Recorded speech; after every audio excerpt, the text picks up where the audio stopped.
Sorry. I forgot I had the microphone in this in the recording room here. Oh man! All right. So, welcome to the stream tonight, everybody. My name is Dex Tokoyasu, and we're going to be doing a live production stream. Give me 1 second. I just want to make sure everything looks good and works okay. All right. I think we're good. Yeah, looks good. All right. Perfect. So, the way it's going to work tonight is this is new to me, so hopefully I'm actually going to be able to do this right and do it justice. But as I said in my notes, I'm going to do my best to answer questions as they come up. But again, this is actually me working. So and please bear that in mind. I'll do my best to respond when I can, but I'm not going to obviously stop in the middle of a narration to respond. But I'll do my best. So we're going to be doing an audiobook tonight. This is a science fiction book one in a series. I'm only permitted to do, according to Tantor, the publisher, I need to keep it to 30 minutes finished. So this is going to be kind of, probably going to be like an hour and a half stream at most. But again, I will do question and answer at the end too. Welcome, Han. Welcome. Thank you for joining me tonight. Hopefully you can hear everything good. Let me know if you can't. Frank, welcome. Let me know if you guys can hear me or if it's not coming through. This is a different setup. What I've got right here is this is actually my production computer. Usually I do game streaming on a Windows computer. This is actually my Mac production. So what you have here, I'll introduce really quickly here. I have two screens right now. This right here is the main system. This is my PreSonus Studio One audio software. This is what I do my recording in. I've already started a little bit on this chapter. I have two folders here. This is actually where I save the actual files to. And this is actually the sound files that I do for samples of each of the characters as they come up, just so I have something in later chapters to refer back to. May the gods guide us well. May the gods be ever in our favor. The audio might not be as great because I'm using NDI to transmit this computer to the other computer. So I hope it's okay. I hope it works. This is going to get some tweaking. This is the first time I'm doing this. It seemed to work okay when I tested it, so I guess we'll see how it plays out. So I'm actually going to redo the start of this chapter here, just because last night I had a lot of mouth noises and stuff like that. So I got my water here. Let's dive into it. Typically, I do, on average, about 12 pages per hour narration. So that's going to be the average speed that we're going to be going. So since, again, these are about 20 pages, I think, per chapter, we might be looking at, and those are usually around 20, 30 minutes. So we may be doing maybe 2 chapters, hopefully, if we're lucky. But we'll keep that in mind. And the first chapter here, when I get to the end of it, we'll figure it out. So if you have any questions, feel free to ask them in the chat. When I pause, I will certainly take a look and try to answer them as best I can. All right? So here we go. This is going to be chapter 5 here. So Chapter 5. Let me talk to her, Fontenot cautioned the others, pulling the car into a slot beside the park, the tires crackling on a coating of fallen leaves no one had bothered to rake up. You all stay here. The door creaked open on old hinges fabricated far too long ago from locally mined metal, then slammed behind her with a hollow, uncertain thump. Jackie was staring straight at her now, only 40 meters away, her eyes wide with recognition. She stood, unfolding to her full height with the grace of the dancer she'd been as a girl, her left hand twitching in a way that spoke of fingers used to carrying a gun wanting the comforting feel of its grip. She said nothing until Fontenot was about 10 meters away, close enough to be heard without speaking loudly. I can't believe it's actually you. Her voice was ragged, unsteady, with the edge of constant... that's a mistake. So, good point here. I need to double check because I'm doing Jackie. Let me make sure that her sound's okay. Have Riggs and Montez stay back and... Have Riggs and Montez. Okay. So so I did match the voice right. Let me see here. I can't believe it's actually you. Perfect. Okay. So when we do audiobooks, whenever you make a mistake, thankfully I made it almost 50 seconds.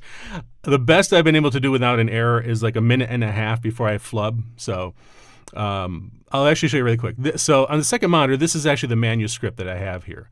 So this is actually what I'm reading off of, so I'm kind of looking off this way to the secondary monitor here. What I'm going to be doing is what's referred to as punch and roll. So punch and roll is when I actually put the playback head at a certain point. This right here will give me a pre-roll, and this should give me about 3 seconds of playback. So when it starts, it's going to go, whoops, hang on. I also had the, hang on, back. There we go. That's a little better. No, too far. There. So where I flubbed was right about here. To the edge of yeah, so that was a mistake. So instead of as I started to continue on here, that's not what publishers want. They don't want where they have to go in and edit and slice up the audio. They want it done and ready so that they can hand it off to the proofers and actually have them check it over. So what I'm going to do is what's called a punch and roll, as I said. This is going to give me 3-second pre-roll, so it's going to jump back to here, play back, and then the moment it gets to the playback head, it starts to record again. This gives me a great sense of where my tone of voice was, the character was. A lot of times I actually lose track of where I am in the manuscript, so it also helps me to find that too. So let's see how this goes. I can't believe it's actually you. Her voice was ragged, unsteady. With the edge of constant strain, of looking over your shoulder and sleeping with one eye open. She seemed uncertain about what to do, her feet fidgeting as if she wanted to shake hands or step in for a hug. "Who else did you think your grandfather would call?" Fontenot asked her. Fontenot made the decision for her, extending her hand. Jackie took it, slowly, hesitantly, but squeezed back when Fontenot gripped it. The younger woman pulled her hand free and sat back on the edge of the picnic table, as if she was afraid to get too close. "I didn't want to ask for help," she admitted. "I've never asked Grandfather for anything before. I've never wanted anything from him." If the bitterness in that statement could have been wrung out and concentrated, Fontenot thought, it would have been enough to poison a city. Jackie sighed, unable to sustain the anger in the face of exhaustion. Okay, I'm going to stop because I think I hesitated a little too much at one spot. That sounds tough. How do you calibrate your voice to the... Oh, God, this stupid emoticon here. To the prior to the fumble. That's why it gives me this actually gave me about 5 seconds to the pre-roll. Usually what I try to do is put it at the end of a sentence and not in the middle. When I started it here, I was actually mid-sentence, and that's usually not the best place to do it because I'm already kind of in mid-thought. Usually I try to start it off like something like right here. Like, if the bitterness in that... I think that's a new statement. So I'd start here, and that gives me a lot better because then I can try and kind of change the tone based on the preceding sentence. But let me see. I think it was right here. If the bitterness in that statement could have been wrung out and concentrated, Fontenot thought. Yeah, that's too much of a break right there. Now, what I could do is I could re-record this, but what I can also do is this. I can actually split it, bring it in a little closer here, select both, and then I have a keyboard shortcut that lets me do it. So what this does, it does a nice fade over so you can't hear the split. So this actually minimizes Concentrated, Fontenot thought. Still too much, so we zip it in a little bit more. Concentrated, Fontenot thought. No. The problem is there's a little bit of a breath in there, so I'm going to just re-record this. It's going to be easier in the long run. Admitted. I've never asked Grandfather. Okay, I've never asked Grandfather. Okay, there I am. I'm on the second page here. All right. Admitted. I've never asked Grandfather for anything before. I've never wanted anything from him. If the bitterness in that statement could have been wrung out and concentrated, Fontenot thought, it would have been enough to poison a city. Jackie sighed, unable to sustain the anger in the face of exhaustion. But I lost the ship. I lost my team. She ran a hand through hair matted and tangled from lack of care. I don't have any money left either. I've had to work odd jobs around town just to afford a room in this place. And they're going to find me, eventually. Who? Fontenot asked, taking a step closer. Jackie seemed to want to flinch away, but she pressed on, putting her hand on her great-granddaughter's arm. "Who is it that's after you?" "I don't know," she admitted, a hint of anger at herself leaking through into the words, as if the admission was a personal failure. "I tried to find out after the first time they hit us, when I lost Flynn on Thunderhead. I put out feelers with contacts I still had in the military." Her lip curled downward. "One of them gave us up. That's when they got the ship. When we were in port on Peoban." Nope, Peboan. That's it. So this is the top. So this is her. Man, fumbling on paragraphs must make you want to break down to the afterlife. You have no idea. There are times where I will do, like, oh my God. In the last chapter, I literally did one sentence 7 times because it had 3 similar consonants right after one another. The words were like sis, sis, sis, and I just could not get it. So you might hear that tonight. We'll see. But this is one of the situations where when you're doing a sci-fi, the words are not. I was not given a document that has all the pronunciations in it. It's not common to get that, but when I get it, I praise the author because there's this one series I'm narrating. It's a Japanese light novel series.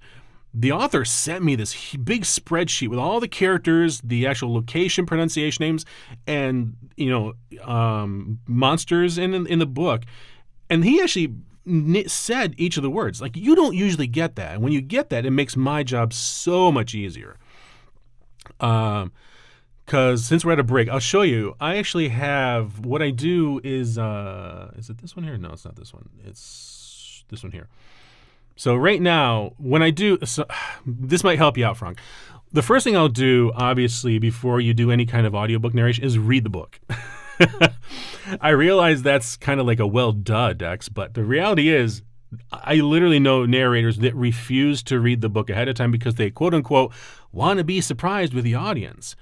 The problem is you're not supposed to be discovering the story as you're narrating it. You're the one telling the story. That's the point. So I need to know if a character double crosses somebody later in the book because I might need to have elements of that come through in the performance earlier on in the book. There have been times where a character's accent didn't come up or mentioned until 3/4 of the way through the book. And thankfully, because I prepped it, I already knew ahead of time that this character had a Welsh or an Irish accent. And if I didn't have that, can you imagine having to re-record 15 chapters? So prepping the book is critical. And this right here is one of those things I do as I go along, where it's characters. So here's some of the characters in the book. This is a physical description because sometimes the physical description helps to inform the tone of voice. So Jackie is the one that I narrate like this. This is more like my feminine version of myself. But she's tall and lean, long, like dressed in worn fatigues, light jacket. She's former military, so she's going to have a little bit more of a gruffness. I like to voice female characters more in alto in the lower range because A, it's more comfortable myself. B, too many male narrators will pitch the voice too high. I mean, absolutely, I can do a dumb blonde, "Oh my God, you can't believe how funny it is. I mean, this is just crazy." I've done that for characters, and it works okay, but you have to use it sparingly. Like the one series I'm narrating, one of the characters is like this, and I talk like this all the time, and she goes like this. But and I don't want every female character sounding like this. So this is why I like to have female characters drop down like this too. This is when I heard what's the name of the cartoon series? Archer. There's Lana. I loved her voice because it's really in my vocal range. So when I do like the main, like this case here, the secondary female character lead, Jackie, I pitched her towards that. You can split into the higher tone too. Yeah, it's tough. There's also character times too, but I have to be very careful. There was one series I narrated. It was a young adult lit RPG series. So it took place in a world. It's not. Wait, was it game lit or was it lit RPG? I think it was game lit actually. There's a difference. Game lit, which is short for game literature, is a subgenre of fantasy and technically lit RPG, which is a literary role-playing game. So game lit is basically this. The story takes place in a world that has a game system as part of life, but isn't necessarily player characters. So these are like, you're seeing it from the NPC's perspective, and they just accept the fact that the system is governing everything. So that's a game lit. You might have some stats and stuff, but they don't dominate. A lit RPG series, like one big one that started it in the United States here at least, was the Land series, put out by Aileron Kong. That has character stats. That has, you read a character sheet, and as a narrator, you're reading all of those stats. So if you read I might read a character like strength 35, dexterity 22, and I'm going through, and I have to narrate that whole thing. And in this one series, it does pick up, like he'll pick up a sword, and if it's magic, I have to read the name of the description because that's a part of the story. But this then, the problem is these have like creatures and stuff, and I have to be very careful because I can overact. Like there was one time I did this character, and it was called a goblin, but it was described in the book like short, like a 1 foot tall, fuzzy furball type looking creature. So I actually did the voice kind of like this a little bit more. And, I did it like this. So it's a little high and it's kind of like crazy. But the problem is the author did not tell me that character was becoming more and more prominent. So more and more that voice was being used. And I saw in some of the reviews, people are like, God, I wish he hadn't chose that voice. And if I had known, I would have toned it back a little bit more. But a lot of times I'll do something like, Smeagol. Like I'll do, let me see. My precious, Smeagol likes to do that kind of thing. So I'll do characters along like that. But a lot of times if there's an orc and I look through it, like I have right here, the physical description, for a lot of these I might have like an orc and I find out if he has tusks or not, which then might actually determine the character to sound more like this, because it sounds like he has an underbite and needs to talk like that, So those kind of things, I have to look for these as I'm prepping the book. So this all goes back to prepping, which is, again, reading the book to begin with. And so I always kind of point that out to narrators who say, oh, I don't read the book. I want to be surprised. I'm like, you shouldn't be surprised. You're the one telling the damn story. Since I swore, just to make sure everybody knows, this book does have some swearing in it. So if you have a problem with it, just be aware that there's going to be sometimes some F-bombs dropped occasionally. So just saying that. But this right here, this kind of goes hand in hand with this. This is actually this is my list right now of the characters who reoccur enough that I give them an audio file so I can refer back to. So in the case of Jackie, I want to hear her voice. I'll go, have Riggs and Montez stay back and guard the rear approach. So it's a short enough, it's a sample to let me know, okay, I pitched her this way. So her mother, was it Corey? Yeah, I think it's Corey. No, it was Sandy, I believe. If you pop your life pods, you have my word, I'll let you... Oh, was it Corey? Oh, I hope this thing didn't remove the file. At some point... Okay, this is... By the time I'd straighten my head out enough to consider it, too many years had passed. So that actually is the second lady in this chapter right now in chapter 5. So we have both Jackie and we have Corey talking. Corey is a 200-year-old woman because of genetic engineering helping to keep people alive longer. And this is her granddaughter. So the woman talking right now who she's meeting with, this is daughter and this is... So I have to make sure that the character voice is different enough, because the way I narrate is when somebody is listening, they should be able to tell automatically the character speaking based on the tone of voice I'm using. Some voice actors like R.C. Bray, he doesn't do feminine voice per se, but what he does, he changes the tone, the pitch of his voice enough, slightly a little higher, but not dropping in like a feminine where I'm dropping out the bass of my voice. He might change it up a little higher like this, and that's about it. It's enough that you can tell the difference in characters, but in the series that I narrate in, it's expected that you can do a little bit more of a difference. So long description, but this is why when I make a voice and I want to check, I always make sure to keep a sample of that character as well. So we're going to dive back here into, what did I make a mistake on? When we were in port on Peoban. No. Oh yeah, Peoban. So it's not Peoban. I'll bring it over here. So this is actually the manuscript. So the word, don't jump on me. Where is it here? This is what I'm talking about, because sometimes it's easy. Okay, Peboan. So it's Peboan. So that's the word I'm kind of stumbled on. So, come on, get back up there. There we go. All right, so Peboan. I think I'm gonna do. That's when they got the ship. When we were in Okay, yeah, let's do this. Okay, here we go. contacts I still had in the military. Her lip curled downward. One of them They gave. gave us Shoot, I forgot. This is actually a 5-second for some reason. I'll just roll with it. Doesn't matter. It's fine. No, actually, sorry here. contacts I still had in the military. Her lip curled downward. One of them gave us up. That's when they got the ship. When we were in port on Peboan. I don't think I've had a full night's sleep since then. She shook her head, and the braid flopped back and forth between her shoulders. It could be anyone. The cartels, corporate security force working for one of the executives who survived the collapse of the council, or... I know exactly who it is, Fox said. Fontenot glared at the man, but he ignored it, striding up like he owned the place, hands tucked in the pockets of his shorts.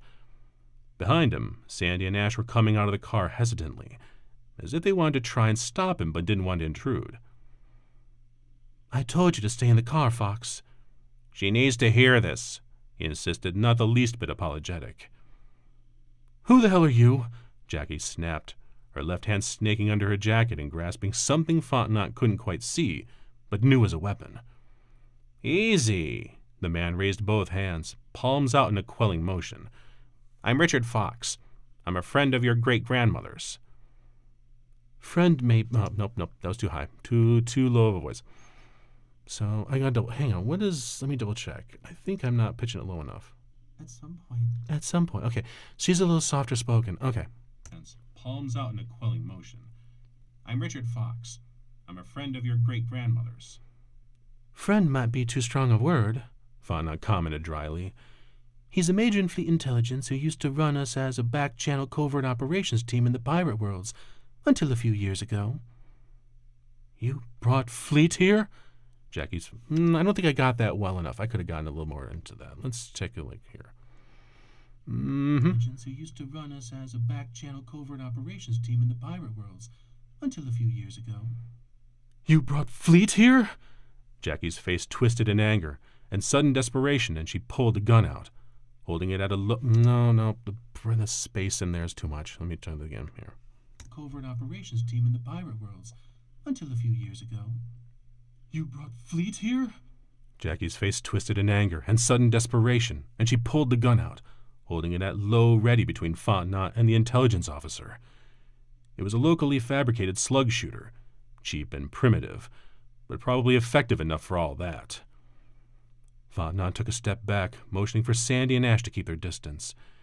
She was fairly sure she could take the younger woman down if it came to that, but this would go a lot smoother if she didn't have to. Easy, Fox urged again, more sharply this time. I am not here to arrest you, Jackie. I've got a lot bigger fish to fry than you, and chief among them is the Naga. Who in the hell is the Naga? Okay. Here to arrest you, Jackie. I've got a lot bigger fish to fry than you, and chief among them is the Naga. What in the hell is a Naga? The woman demanded, not lowering her weapon. I don't know how much you follow the news out where you make your living, but there was a big shakeup in the government a few years ago. Fox had slipped into a mannerism that reminded her of one of her old school teachers, and he was totally ignoring the gun pointed at him. Besides the longest sitting president the Commonwealth has ever had... Besides the longest sitting president the Commonwealth has ever had getting voted out of office. Oh my God. Sometimes I'll tell you, there are times where it's almost like a big run-on sentence. Like I'll show you this right here. This is a tough one. So, oh, for goodness sakes. Where's it going? Yeah. So Fox so we have comma, and he was ignoring the button. So besides the longest one is voted out of the office, Consul have been declared fit and up and disbanded, comma, which most people have heard about, comma, a shitload of the agents, comma. This whole thing is basically one big long sentence. So this is where I have to be more judicious about where I take breaks and spacing in the actual dialogue. So the commas are obviously natural spaces, but I might also take a few more as well, just to kind of make it sound more natural. It slipped into a mannerism that reminded her of one of her old school teachers, and he was totally ignoring the gun pointed at him. besides the longest-sitting president the Commonwealth has ever had getting voted out of office, and the corporate council being declared an unfair monopoly and disbanded, which most people... Okay, let's try that again. Commonwealth has ever had getting voted out of office, and the corporate council being declared an unfair monopoly and disbanded. Which most people have heard about. A shitload of agents and supervisors in the Department of Security and Intelligence were fired, and a bunch more were ordered arrested. Let me double check on this because I want to make sure I've got his voice right. Where's Fox? Fox. Oh, where is he? What the hell? Oh, don't tell me this thing deleted his voice. Nope, that's not it. I had a sample last night. Where is it? Sometimes I accidentally will... Let me just make sure I don't have... Nope. Okay. Well, fudge. All right. I'm pretty sure I'm doing his voice right. All right. So many commas to precise. Which most people have heard about. A shitload of agents and supervisors in the Department of Security and Intelligence were fired. And a bunch more were ordered arrested, including the director of the DSI, Matteo Gregorian. Jackie frowned. I hadn't heard about that.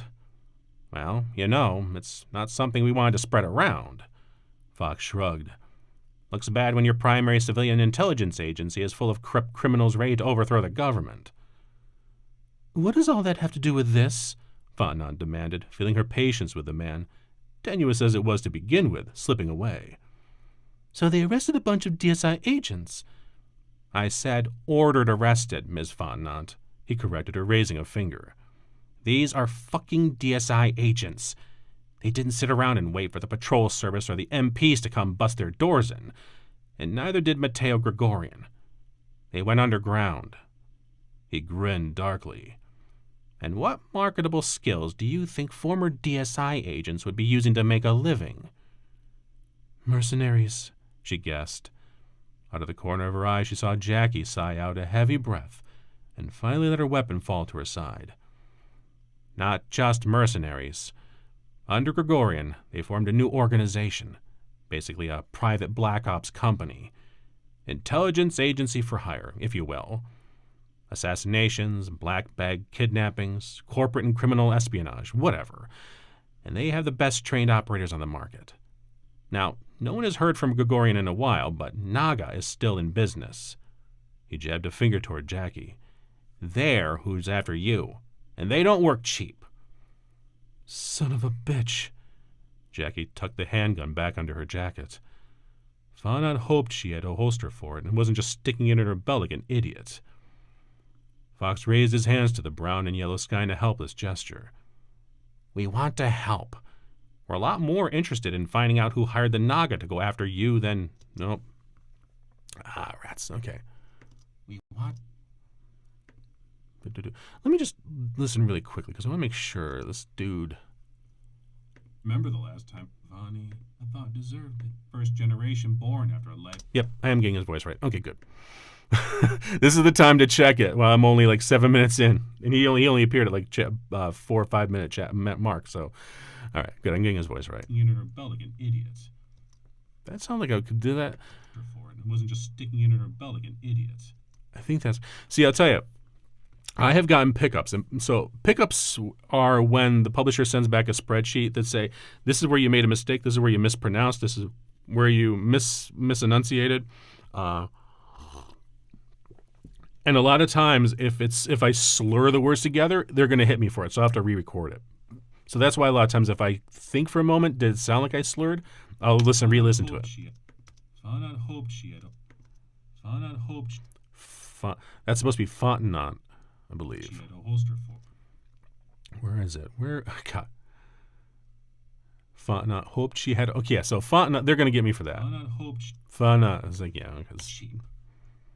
Son of a bitch. Jackie tucked the handgun back under her jacket. Fontenot hoped she had a holster for it, and wasn't just sticking it in her belt like an idiot. Fox raised his hands to the brown and yellow sky in a helpless gesture. We want to help. We're a lot more interested in finding out who hired the Naga to go after you than we are trying to put you in jail. If you turn over whatever it was, whatever it was, what it is. Help. We're a lot more interested in finding out who hired the Naga to go after you than we are trying to put you in jail. If you turn over whatever it was you stole from that corporate council lab to me, I think I can guarantee you clemency for killing your CO back in the war. I didn't kill Captain Pfister, she snapped almost reflexively. Then she shook her head, her fingers clenching and unclenching with frustration. Look, it doesn't matter anyway. What I found, I can't turn over to you. It's not possible. What does that even... Fox looked to be winding up for a rant before his eyes narrowed, and his hand moved almost instinctively toward... His hand...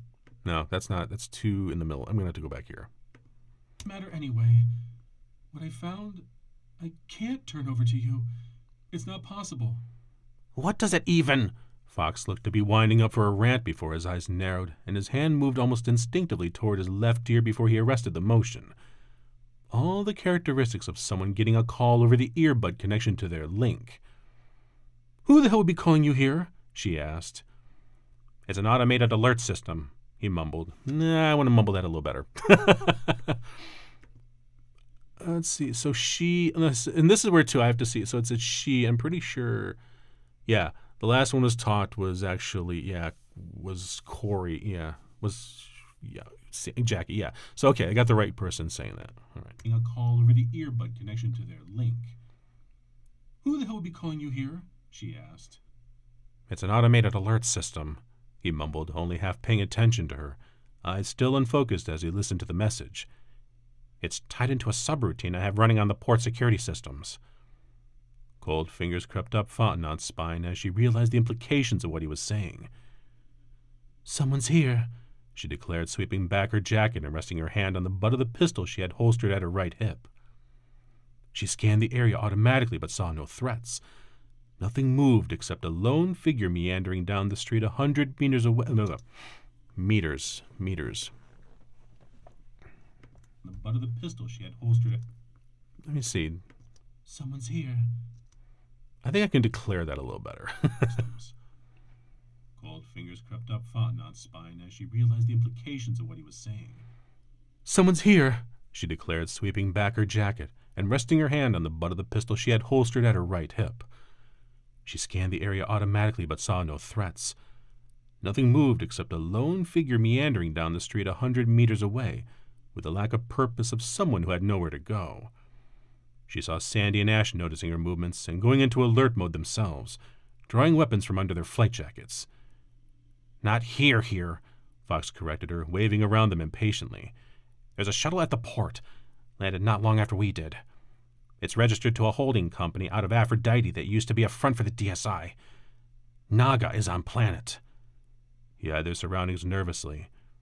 Look, I know there's a lot left to talk about, but maybe we could continue this conversation someplace safer. Like transition space, maybe? Get in the car, Fontenot said, gesturing as if she was. Talk about. But maybe we could continue this conversation someplace safer. Like transition space, maybe? Get in the car, Fontenot said, gesturing as if she was giving a tactical hand signal in combat. Jackie obeyed almost as if by instinct, jogging ahead of them and ducking into the second row with Ash, since Sandy already had shotgun. Fox cursed softly as he yanked open the single door for the back row of seats, and Fontenot almost laughed at the sight of him squeezed into the narrow compartment. Oh crap, this is Sandy. What does Sandy sound like? I think she sounds like this, if I remember correctly.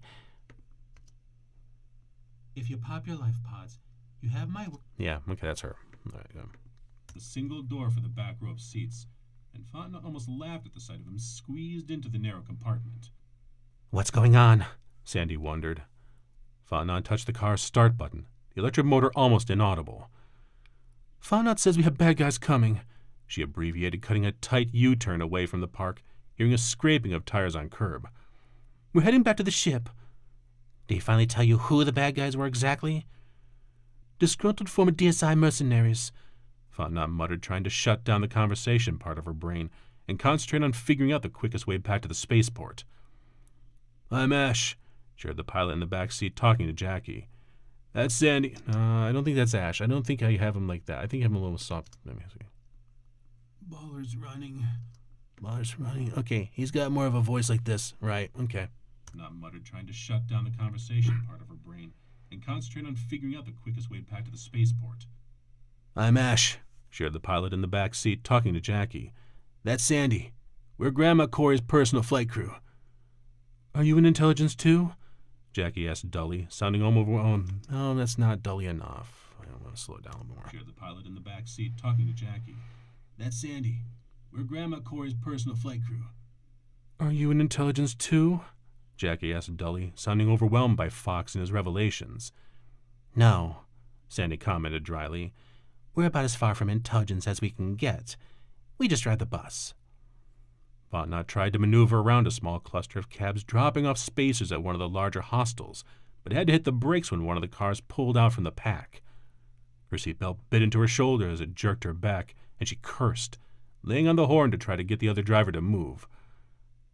Fox, Fontenot snapped, do you have any back doors into the constabulary? I wasn't expecting that word. Belt bit into her shoulder as it jerked her back, and she cursed, laying on the horn to try to get the other driver to move. Fox, Fontenot snapped, do you have any back doors into the constabulary here in New Seville? New Seville, not Seville. My God, New Seville. Belt bit into her shoulder as it jerked her back, and she cursed, laying on the horn to try to get the other driver to move. Fox, Fontenot snapped, do you have any back doors into the constabulary here in New Seville? Can you monitor the security drone feeds? I could, with enough lead time, Fox called from the back of the car. But I don't have the right equipment with me. You set up the subroutine at the port, she reminded him. How the hell did you have the time for equipment? Or equipment. Or equipment. I could, with enough lead time, Fox called from the back of the car. But I don't have the right equipment with me. You set up the subroutine at the port, she reminded him. How the hell did you have the time or equipment for that? Before he could answer, she swerved around the far outside lane to get around the traffic jam, going halfway up onto the median and sending a jarring shudder through the rented car, and a chorus of pained grunts through the other occupants of the vehicle. A cabbie with long purple dreadlocks shot her a bird as she passed, the tires thumping back to the pavement. All it took at the port was a call from my link to the port man. My mouth's getting a little sticky right now. You have to stay hydrated, otherwise you get that lip smacking sound, and we don't want that.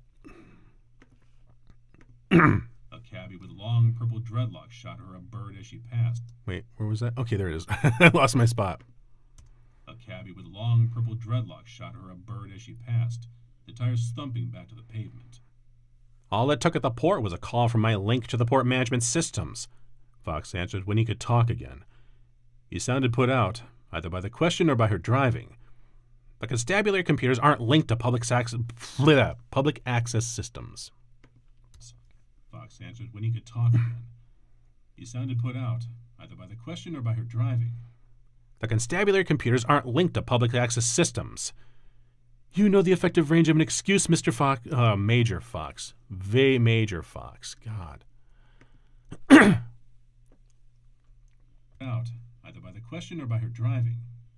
The constabulary computers aren't linked to public access systems. Ooh, that sounded bad. Public access. Yeah, no, I gotta redo that. Okay. You know the effective range of an excuse, Major Fox? Jackie asked him, and Fontenot snorted. Okay. Fox answered when he could talk again.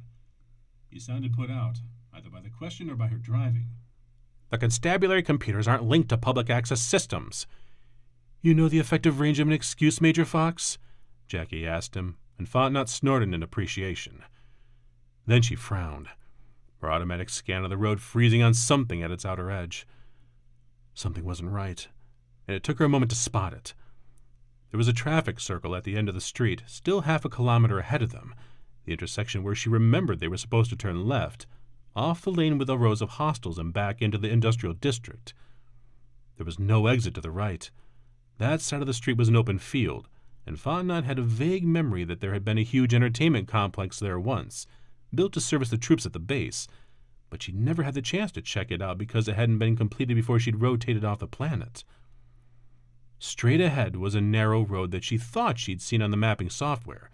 If she recalled right, it headed toward New Seville's residential district, the townhouses and apartment blocks where the locals lived. Traffic was busier that way, with more privately owned vehicles and fewer rentals and cabs. There was basically no public transport here that she could tell, not even a bus system, much less maglev rail. Okay, let's try that again. Hydrate again. I'm not even sure if I'm moving or not because I'm like on a completely different computer from where everything is. So. Traffic was busier that way, with more privately owned vehicles and fewer rentals and cabs. There was basically no public transport here that she could tell, not even a bus system, much less maglev rail. Low-income transportation came in the form of cheap, electric-powered scooters turned out by the hundreds from public fabricators. At least a half a dozen of the scooters were lined up across the center lane, just sitting in the street with their riders astride them, while in the left lane, blocking the way they needed to go, were two ground cars stopped nose to nose, like they had just had a collision. No, like they just had a collision. Did I say that right? Let me double check. Like they had just had a collision. No, I did. It's supposed to be they'd had it. And I'll tell you, they will get me on contractions. If they're not there, I can't do them. If they are there, I have to do them. While in the left lane, blocking the way they needed to go. Wait, okay, where was I? Blocking the way they needed to go. Okay, there it is. While in the left lane, blocking the way they needed to go, were two ground cars stopped nose to nose. Like they just had a collision. She let her foot off the accelerator, reaching back and yanking her pistol from its holster as their car drifted to a stop about 100 meters from the entrance to the traffic circle. Shit. Oh, excuse me, that was a burp. Sorry. God. Back and yanking her pistol from its holster as their car drifted to a stop about 100 meters from the entrance to the traffic circle. Shit. I don't believe in coincidences. What's the plan? Sandy asked. No, it's Sandy, not Jackie. Sandy. Okay, get closer. To a stop about 100 meters from the entrance to the traffic circle. Shit. I don't believe in coincidences. What's the plan? Sandy asked, a pulse pistol in her right hand, the left fiddling with the catch for her safety belt. Are we turning back? No, no point in that. Man. He asked, a pulse pistol in her right hand, the left fiddling with the catch for her safety belt. Are we turning back? No point in that, Jackie said, resolve in her voice now rather than the fear and paranoia Fontenot had heard in earlier. That's slurred too much. Let me do that again. He asked, a pulse pistol in her right hand, the left fiddling with the catch for her safety belt. Are we turning back? No point in that, Jackie said, resolve in her voice now, rather than the fear and paranoia Fontenot had heard in it earlier. If they know I'm here, there's no way to go but through them. Fontenot nodded. We can't get through those ground cars, she decided, looking around the vehicles at the median and deciding it was too high to jump. We're heading straight. God damn it, Fox said. You mean we're going to be in a gunfight while I'm stuck back here? Fontenot jammed the pedal to the floor and heard the tires screeching over the whine of the motor. Electric motors seemed strange to her. She was too used to the alcohol-fueled turbines out in the pirate worlds, and she missed the my voice caught there. Over the whine of the motor. Let's see. God damn it, Fox said. You mean we're going to be in a gunfight while Ooh. Going to be in a gunfight while Be in it in a gunfight. Nope, that's not right. I gotta do this again. She decided, looking around the vehicles at the median and deciding it was too high to jump. We're heading straight. God damn it, Fox said.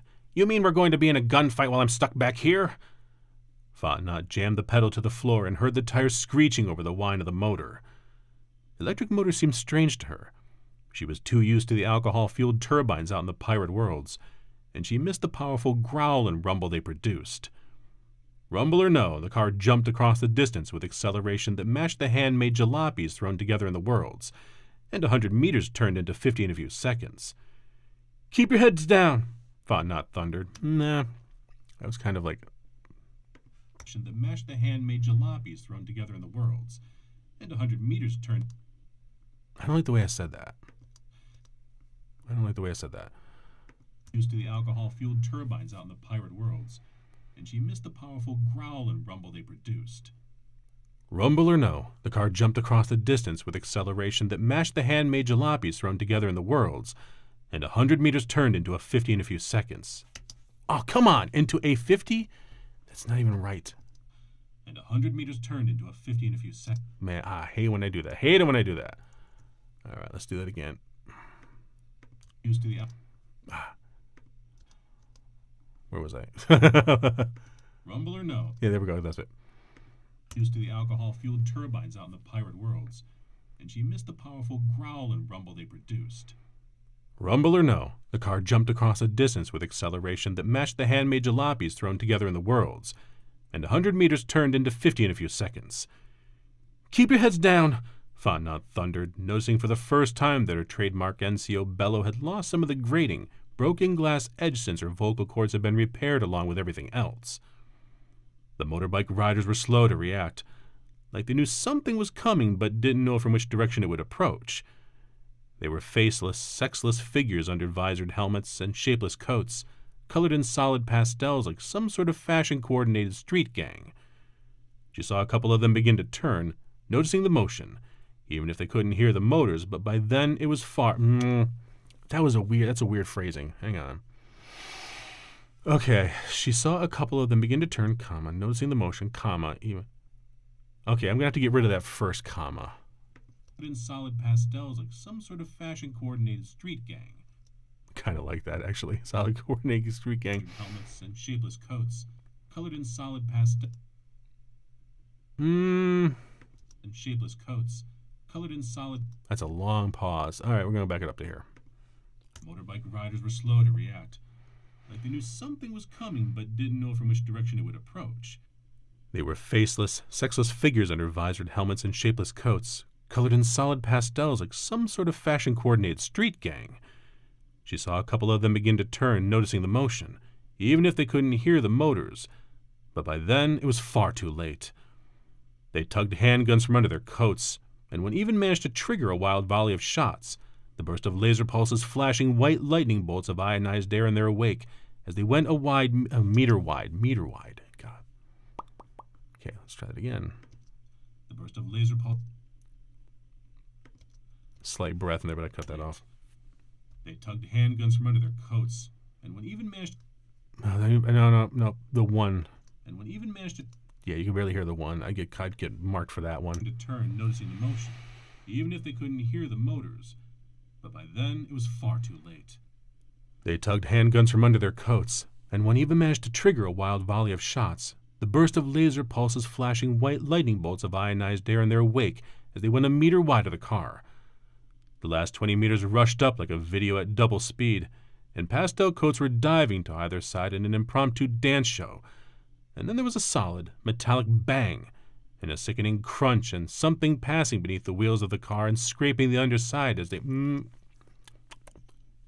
gotta take a breath there. Oh, here we go. Let's see. Yeah, we're not drinking sake tonight. We're drinking water. Coats were diving to either side in an impromptu dance show. And then there was a solid, metallic bang. And a sickening crunch, and something passing beneath the wheels of the car and scraping the underside as they dragged it another few meters. Whether it was the remains of a motorbike or its rider, whatever was hanging them up fell away with a jarring thump, and the car surged ahead, fishtailing as it squealed through the intersection. Fontenot crouched down as low as she could and still see the road. She knew it was coming, but she still flinched at the flares of light and loud echoing bangs, and the pungent smell of ozone as static electricity crackled around them, making her hair stand on end. Abandoned, crumbling buildings were passing by on either side, faster and faster, along with the rotting hulks of old vehicles. Abandoned, crumbling buildings were passing by on either side, faster and faster, along with the rotting hulks of old vehicles and construction machinery, left to decay because it would have cost more to recycle than to simply fabricate new ones. The road began to speed by, and she thought for a moment they got away clean, but then a burst walked its way across the back of the car.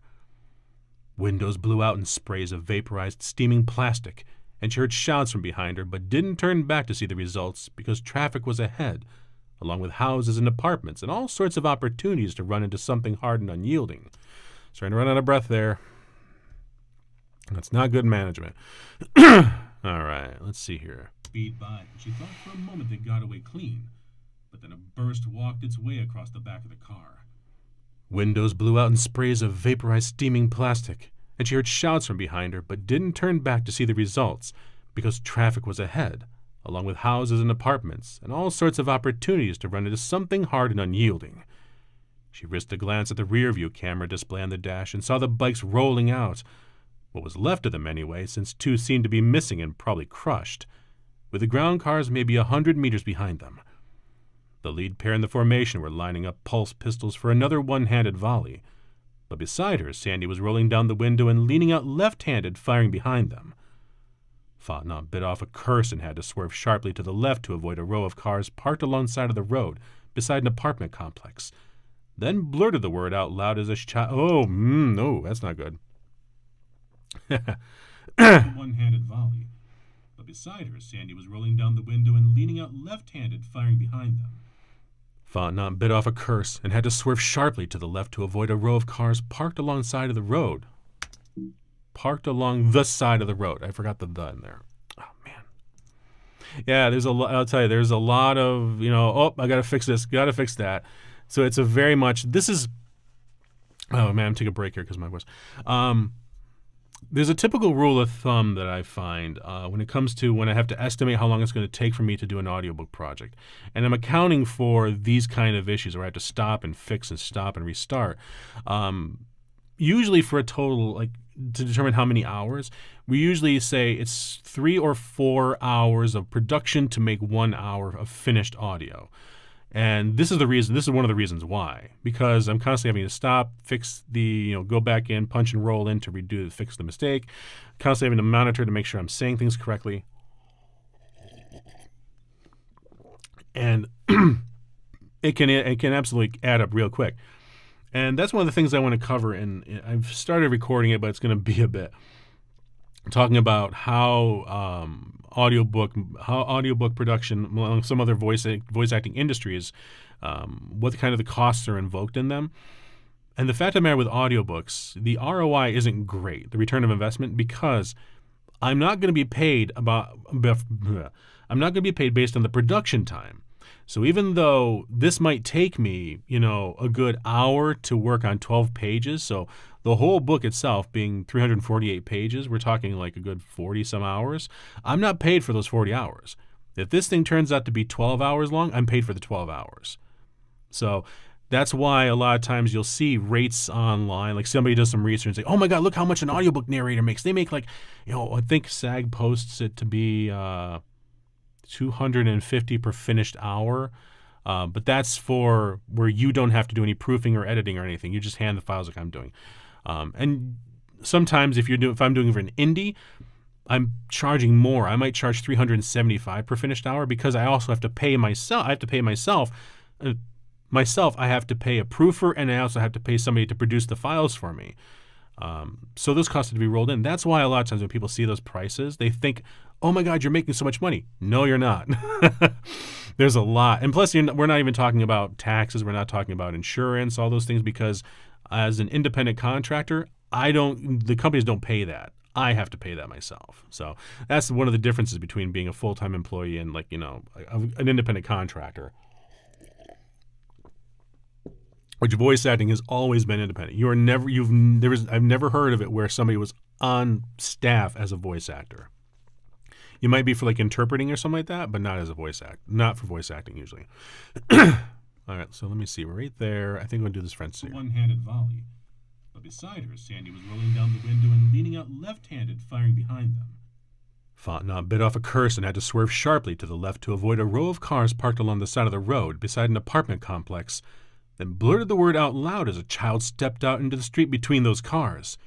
Shit! She could see every detail of the boy's face, rounded and chubby and flat. I want to slow that down even more. Shit!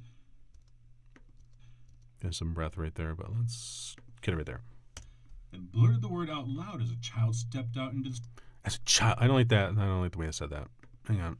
Bit off a curse and had to swerve sharply to the left to avoid a row of cars parked along the side of the road beside an apartment complex. Then blurted the word out loud as a child stepped out into the street between those cars. Shit! She could see every detail of the boy's face, rounded and chubby and flushed red from running, oblivious to everything around him and unable to hear the electric motors. His eyes went wide and time seemed to stand still, and yet speed up simultaneously. There was no way to stop, so she didn't try. She jerked further left, Still, and yet speed up simultaneously. There was no way to stop. No, I'm going to kind of be a little more emphasis on that. His eyes went wide and time seemed to stand still, and yet speed up simultaneously. There was no way to stop, so she didn't try. She jerked further left, slamming hard against her seat restraints as the car jumped the curb up onto the sidewalk in front of a century-old house built from local stone and wood, its gabled roof and painted siding evocative of an earth she barely remembered. She got a very good look at it, because she nearly slammed into the front right corner of the building before she could bring the car back under control and steer onto the road with another bone-jarring jolt. She looked in the rearview mirror for just a split second, needing to know, and saw the kid running back the way he'd come, clearing the street before the bikes whizzed through without even slowing down. Jesus Christ, who taught you to drive? My voice peaked.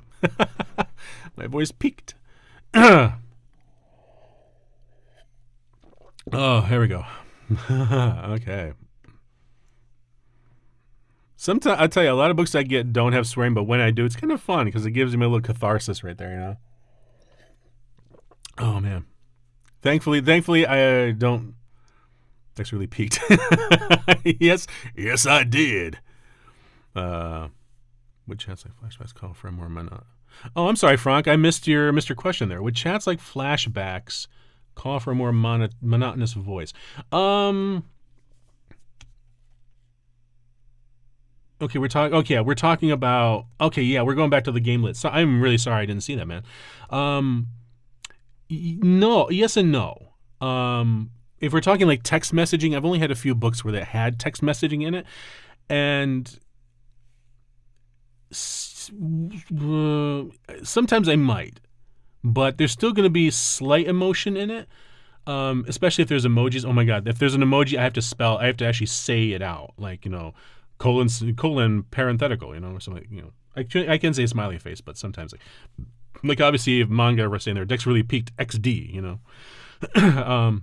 I might do monotonous, but if there's something different about the way that's described, I have actually done it in the character voices back and forth to kind of evoke that they're having a conversation. But yeah, I might very well stick more to monotonous to try to differentiate it, that this is text versus, you know, actual spoken conversation.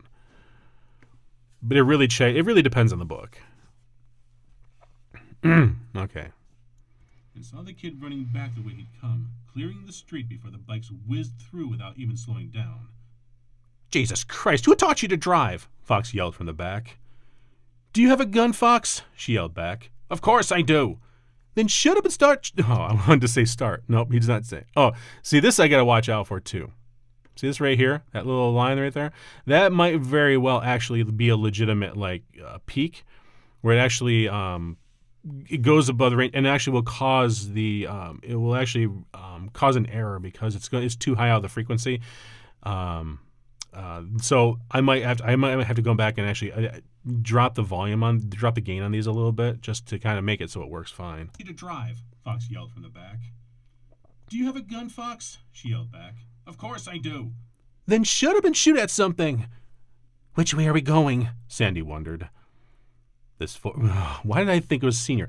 I hate that. Like, I'm trying to read, usually when I narrate, I try to read like 3 or 4 words ahead, which works, but there are some times where my brain automatically tries to fill in the words after it, and it's never right. So I basically have to shut my brain off to stop from doing that. Otherwise, it could become a major issue as it goes along. Of course I do. Then shut up and shoot at something. Which way are we going? Sandy wondered. The former fleet pilot tried to lean out and take another shot at their pursuers, but flinched back, crying out and covering her face as a pulse grazed the edge of her open window in a spray of vaporized plastic. Fontenot jerked the car back and forth, weaving wildly and randomly, trying to throw off the aim of the bikers. It would keep her own people from hitting their targets too, but she couldn't risk taking... No, I don't like the way I was phrasing that. Randomly, trying to throw off the aim of the bikers. That's fine. Fontenot jerked the car back and forth, weaving wildly and randomly, trying to throw off the aim of the bikers. It would keep her own people from hitting their targets, too, but she couldn't risk taking a disabling shot at the vehicle. "There's a cross street about 2 kilometers ahead," Fontenot said, pitching her voice to carry over the wind rushing into the car and the snap crack of Ash's laser and what might have been Fox's weapon. Oh my god, okay. Let me try that again. It would keep her own people from hitting their targets, too, but she couldn't risk taking a disabling shot at the vehicle. "There's a cross street about 2 kilometers ahead," Fontenot said, pitching her voice to carry over the wind rushing into the car and the snap crack of Ash's laser and what might have been Fox's weapon, and then a deep-throated roar right behind her ear from Jackie's slug shooter. "It should take us back to the port." The street looked clear ahead, and she pushed the accelerator to the floor, watching the speed climb on the digital readout. Ha! That was whoop, no, that is right there. That's bad right there. Ah! Yeah, see, did you hear the distortion? That, I have to watch out for that, because I can't let that happen. That is right there. That would get flagged by the software. Oh man, I finished all my water. Give me a second. I'm just going to refill here.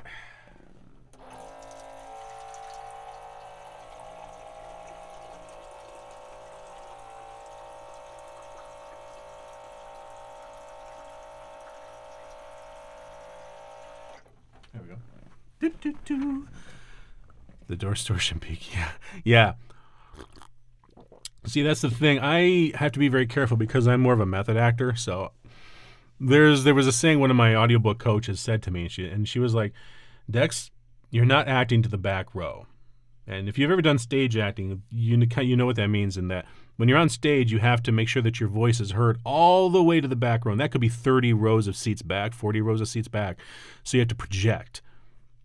You don't do that with audiobooks because the person is literally, you're speaking right into their ear. So this would hurt them. So I have to be pretty careful about that. Plus, it also causes that you can hear it like that buzzing at the top of there. That's not good. That's bad quality. We don't want that. We want good quality. Oh, that's better. The street looked clear ahead, and she pushed the accelerator to the floor. Ooh. He pushed the accelerator to the floor. I'll let it go. The street looked clear ahead, and she pushed the accelerator to the floor, watching the speed climb on the digital readout. Ha!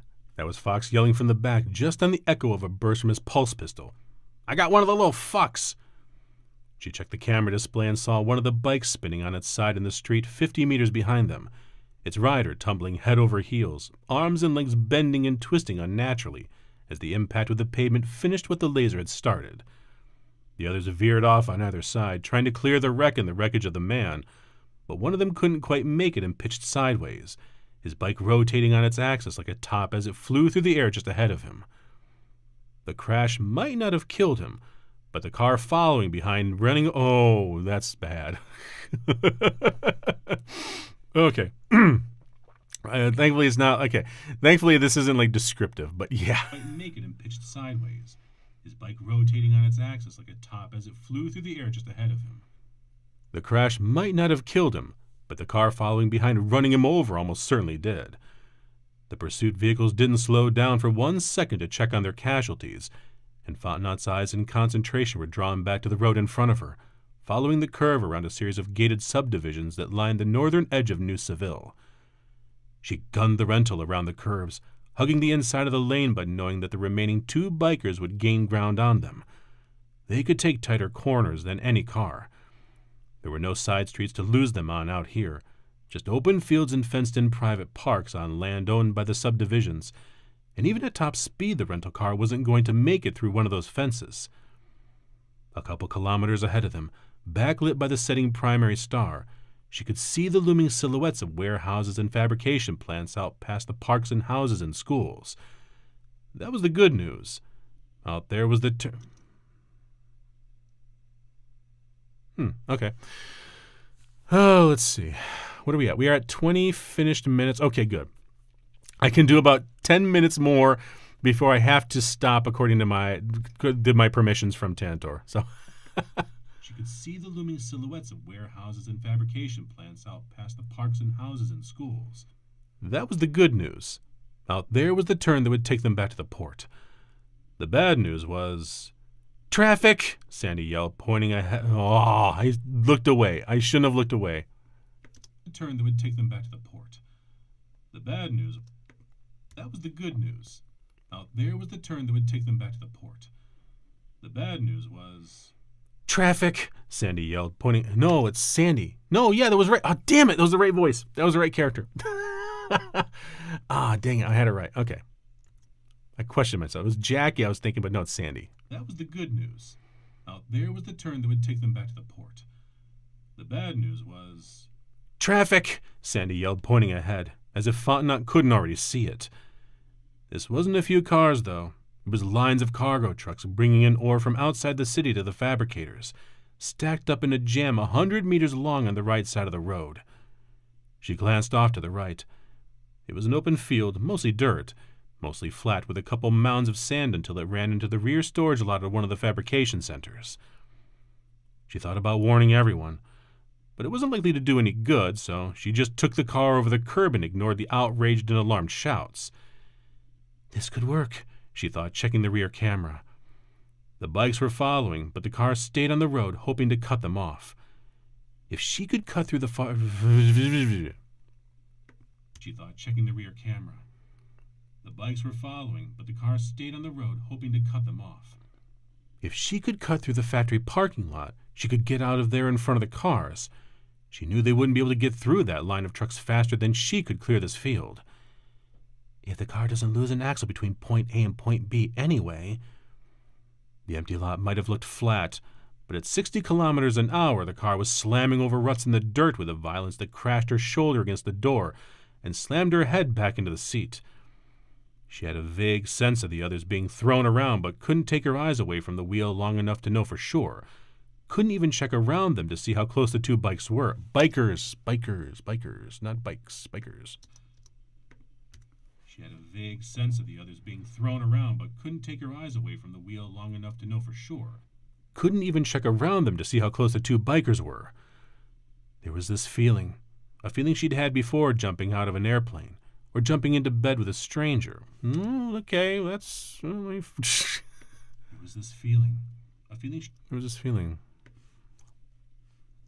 I like the phrasing's a little like, this has a little bit of sardonic humor in it, so I'm trying to... Take her eyes away from the wheel long enough to know for sure. Couldn't even check around them to see how close the two bikers were. There was this feeling, a feeling she'd had before jumping out of an airplane, or jumping into bed with a stranger. A lack of control that was sometimes appealing, but not now.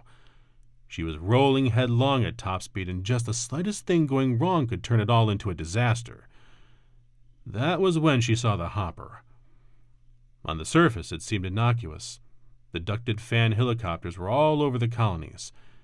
They were cheap and simple to build, and you could power them with battery packs, alcohol turbines, or even methane, whatever was handiest.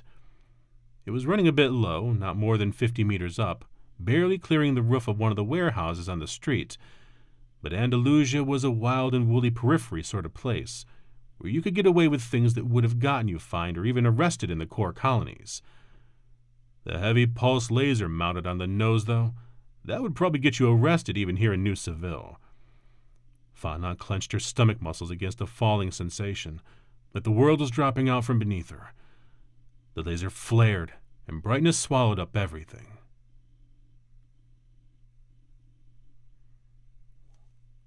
Fine. Okay. I usually have to give like 5 seconds of room tone at the end, so that's why I kind of stop right there. But I don't like the way I phrased that. I'm trying not to go melodramatic on that. Fontenot clenched her stomach. Let me see. The heavy pulse laser mounted on the nose, though. That was a weird accent. Periphery sort of place, where you could get away with things that would have gotten you fined or even arrested in the core colonies.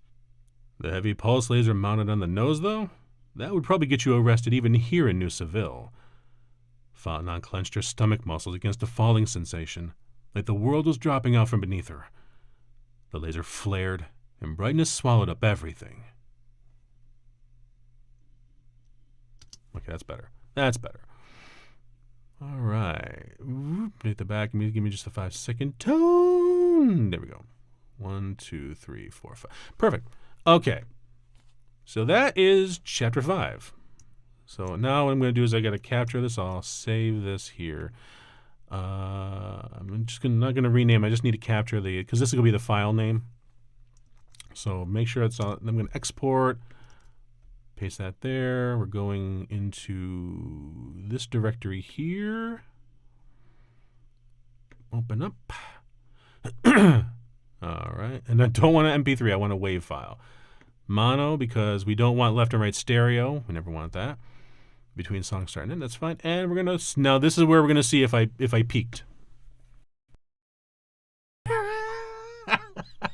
Right at the beginning. All right. So clipping, that's what we got to watch out for. So, yeah. Oh, that one right there, I bet. I bet this is it. So we're just going to drop that a little bit. Yeah, you do this long enough, you're like, oh, nope, that's definitely it, I bet. So let's try that and see if that fixed that one.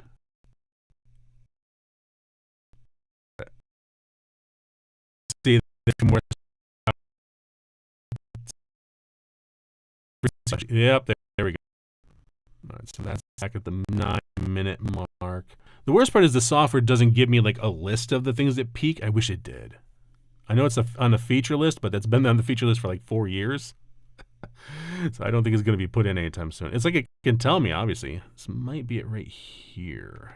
Yeah, let's drop this one there.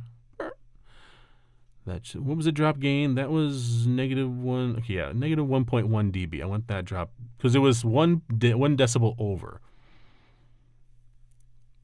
Make sure there's nothing else here. Nope, those are sharp. Because the worst part too is sometimes you'll look through here, and you'll think, well, there's nothing here, but the software is saying there is. A lot of times, like this, even though this looks sharp, it might be even sharper. There might be like a 1 pixel thing going right up that you can't even notice until you zoom in like crazy. Sometimes you just have to re-record those because they might peak for like 3 decibels higher, and no matter what you do, you can't lower it enough. I've had that a few times, and I'm like, yeah, I screwed that one up badly. Might take me like 3 or 4 tries to get emotion into it.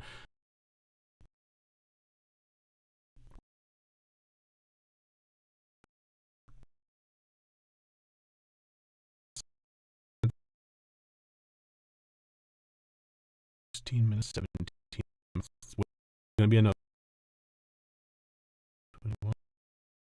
No, woo! Okay, perfect. Nice. All right. So we only had a couple. Good. All right. So got all these. Let's open up. There we go. You become used to those peaks. They become like a white blood cell and find those peaks. Oh, whoa, the audio. The audio? Was something wrong with the audio? Or was it like me clapping? All right, so that one's done. Let's do another one. Punch and roll templates. Chapter 6. 6. Copy that. And boom. There we go.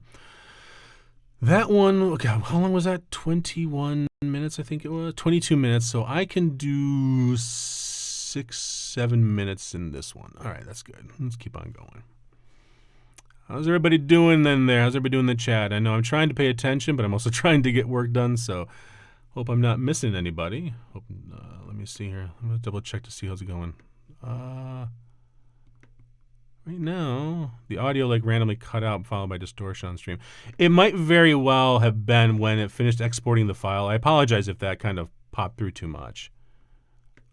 Like I said, this is the first time I've ever done this, so I'm not sure if it's what specifically is causing those issues, but it might very well be when it finished exporting the file. That would be my guess. Let's see. Okay, perfect. Zoop. All right. Following distortion on stream. Okay. I hope it wasn't too loud. I'll have to listen to that and see if I have to mute that on the in the VOD. All right. Let's see here.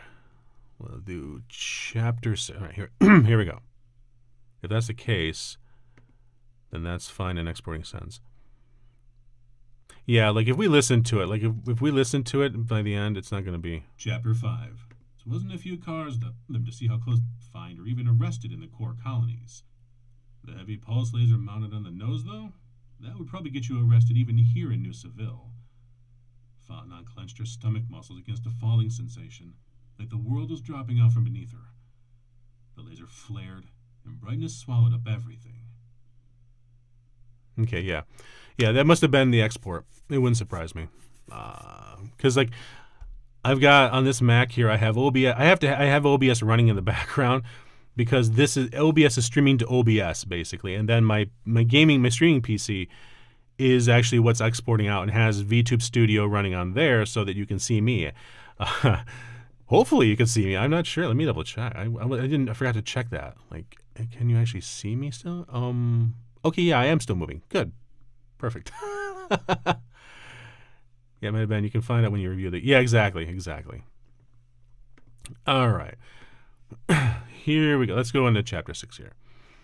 Like I said, I'm going to have to end this at about 6-7 minutes in because, like I said, 30 minutes of max finish time I can actually play, which makes sense because they don't want me to share too much of the book, and kind of get people, oh, I don't need to listen to this anymore, or be able to have somebody, rip it and put in something else. Because I've seen books I've narrated pop up on YouTube, and I have to tell the publisher that so that they can copyright and get those them off because that's not good. You're not supposed to do that. So, all right.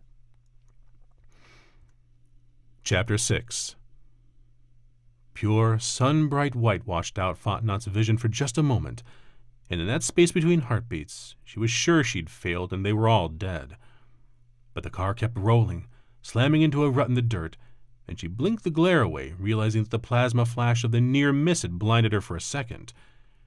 Charred, crystallized dirt and sand were crusted on the windshield where the high-energy laser pulse. Kind of like a trowel. Yeah, exactly. Yeah, because like this, though, a sample usually is only like about 3 to 6 minutes long. So this you're getting a lot more of you're getting a whole chapter out of this here. Rut in the dirt, and she blinked the glare away, realizing that the plasma flash of the near miss had blinded her for a second. Charred, crystallized dirt and sand were crusted on the windshield where the high-energy laser pulse had hit the ground beside the car, and she could smell burning metal and plastic through the open window from where the heat had seared the front right quarter panel. Dimly, she realized that Sandy and the others were leaning out of the windows, firing up at the aircraft, but she kept her attention on the gap in the fence ahead, the path leading into the warehouse storage lot, crowded with loaded pallets and cargo trucks, and shaded by a corrugated aluminum roof supported by thick metal columns. Someone was shouting at her, repeating her name over and over, trying to tell her something, but a voice inside her head was screaming too, and it was telling her that getting to overhead cover was the only hope they had to get through this alive. The wheel shook and bucked and tried its best to rip itself out of her hands. Okay, let me take a sip again. Screaming too, and it was telling her that getting to overhead cover was the only hope they had to get through this alive. The wheel shook and bucked and tried its best to rip itself out of her hands as the suspension wrecked itself on potholes and ruts and ridges in the dirt at a recklessly high speed, and there was just no way she was going to keep it under control. Only jacked reflexes and the strength augmentation she'd paid for along with oh my god, okay. Here we're getting into science. We're getting into technobabble here. So like, and ridges in the dirt at a recklessly high speed, and there was just no way she was going to keep it under control. Only jacked reflexes and the strength augmentation she'd paid for, along with the clone flesh replacements, kept them from rolling a dozen times on the short sprint across the field. They were only about 30 meters from the rear gate. She almost made it. The right front wheel exploded. In the moment she wasn't sure what had happened, but her memory filled in the gaps afterward, recalling the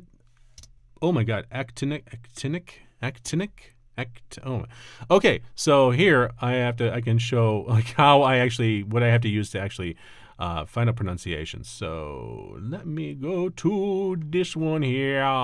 The publishers usually require me to use Merriam-Webster. Not so much. I shouldn't say require, but they always refer to Merriam-Webster in the pickup notes. So I just use it now too as where was it? What was the word?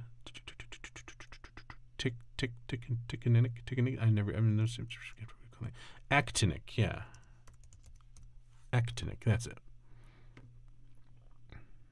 All right. So this is pronounced actinic. actinic. Okay. That was kind of right. Okay. Actinic. Actinic. No, not actinic. Whoops. Didn't mean to hide that. I shouldn't have hide that. There we go. Boop. Actinic. Recalling the front wheel exploded. In the moment she wasn't sure what had happened, but her memory filled in the gaps afterward. Recalling the actinic flash from her right, the way the rear view camera display whited out, the thunderclap so loud that her right ear rang shrilly. The car lurched to the right, metal rending and plastic ripping with an ugly, grating sound that set her teeth on edge, and she felt the jagged end of the axle digging into the ground, throwing up a gritty spray of dirt and sand like a dust cloud around them. Instincts gained from a century of experience told her not to stomp the brakes, told her not to steer away from the drag, and she jerked the wheel to the right and hoped those instincts wouldn't get them all killed. The car shuddered and rattled and threatened to come apart, but it didn't flip over, just scraped to a halt only a meter from the gate. She wanted to pump her fist and yell, wanted to scream, wanted to break down and cry, but there wasn't time for it. "Get out!" she yelled, shouldering her door open and throwing herself forward to the ground, hitting hard on her left shoulder, her sidearm jumping into her hand in midair, pushed out in front of her. The bikers were only 10 meters behind them, throwing themselves off their motorcycles, letting them drop beneath them as they ran to the disabled car, pulse pistols up and ready to fire. One of them was wearing a hideous pastel orange, the other green, and, absurdly, her only thought was how badly it would suck to be killed by someone who looked that ridiculous. Trying to avoid the embarrassment, she killed one of them with 2 tungsten-wrapped ceramic slugs from her Gauss pistol. The horrible orange jacket might have been armored, but it wasn't armored enough to stop a round traveling 2,500 meters per second. The holes through the front were small. The ones at the back were big enough for a fountain of red to travel with them. Fontenot was transitioning to the second target, hoping the biker in green would miss his first shot, because there was no way she was going to be able to get him before he took it. But Greenie was already jerking backward, the discharge of Jackie's slug through her like hammer blows to her eardrums as the younger woman fired 4 times in quick succession.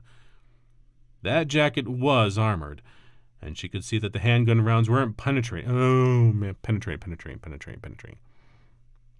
That of Jackie's slug through her like hammer blows to her eardrums as the younger woman fired 4 times in quick succession. That jacket was armored, and she could see that the handgun rounds weren't penetrating it, even though the impact served to distract the biker. It wasn't enough. It was enough, though. It was enough, though. Not wasn't. Armored, and she could see that the handgun rounds weren't penetrating it, even though the impact served to distract the biker. It was enough, though. Fontenot put the holographic targeting reticle over the visor of his helmet and put a single round through the center of it. Plastic shattered, and so did the skull beneath it. The biker collapsed like his legs had been cut out from beneath him. Time had seemed to slow down during the exchange of gunfire, and it rushed to catch up with itself in a thudding drone of ducted fans as the hopper circled lower, trying for a better firing solution. Fontenot rolled off her back, pushed off the ground with her left hand, and scrambled to her feet, boots nearly sliding out from beneath her in the sandy soil. "Go!" she snapped, grabbing at Jackie's arm and pulling her along as they sprinted toward the gate. "Wait for me, damn it!" Foss was clambering out of the back of this. Ooh, shoot. Okay, we're so good. Okay, 4 minutes, 35 seconds. She snapped, grabbing at Jackie's arm and "Go!" pushed off the ground with her left hand and scrambled to her feet, boots nearly sliding out from beneath her in the sandy soil. "Go!" she snapped, grabbing at Jackie's arm and pulling her along as they sprinted toward the gate. "Wait for me, damn it!" Foss was clambering out of the back seat of the car, trailing behind Sandy and Ash, barely 5 meters away when the hopper finally lined up for the next shot. The barrage of laser pulses sliced through the roof of the rental car, walking forward through the hood and blowing apart the battery packs there in a Okay, that was a weird phrasing, but all right, let's try it again. To the car, trailing behind Sandy and Ash, barely 5 meters away when the hopper finally lined up for the next shot. The barrage of laser pulses sliced through the roof of the rental car, walking forward through the hood and blowing apart the battery packs there in a halo of lightning strike white. Well, that's a weird... packs there in a halo of lightning strike white. Okay, so it's adjective. Okay, it's an okay. To the car, trailing behind Sandy and Ash, barely 5 meters away when the hopper finally lined up for the next shot. The barrage of laser pulses sliced through the roof of the rental car, walking forward through the hood and blowing apart the battery packs there in a halo of lightning strike white that filled the air with crackling static. Not I put the word "not" in there. Lightning strike white. Ooh. Lightning strike. Lightning. A halo of lightning strike white. Ooh, no. That would get me. That's gonna get me picked up. No. Let's do this a fourth time. To the car, trailing behind Sandy and Ash, barely 5 behind Sandy and Ash. Yeah, I think that's okay. I don't know why the way I say Ash. Sandy and Ash.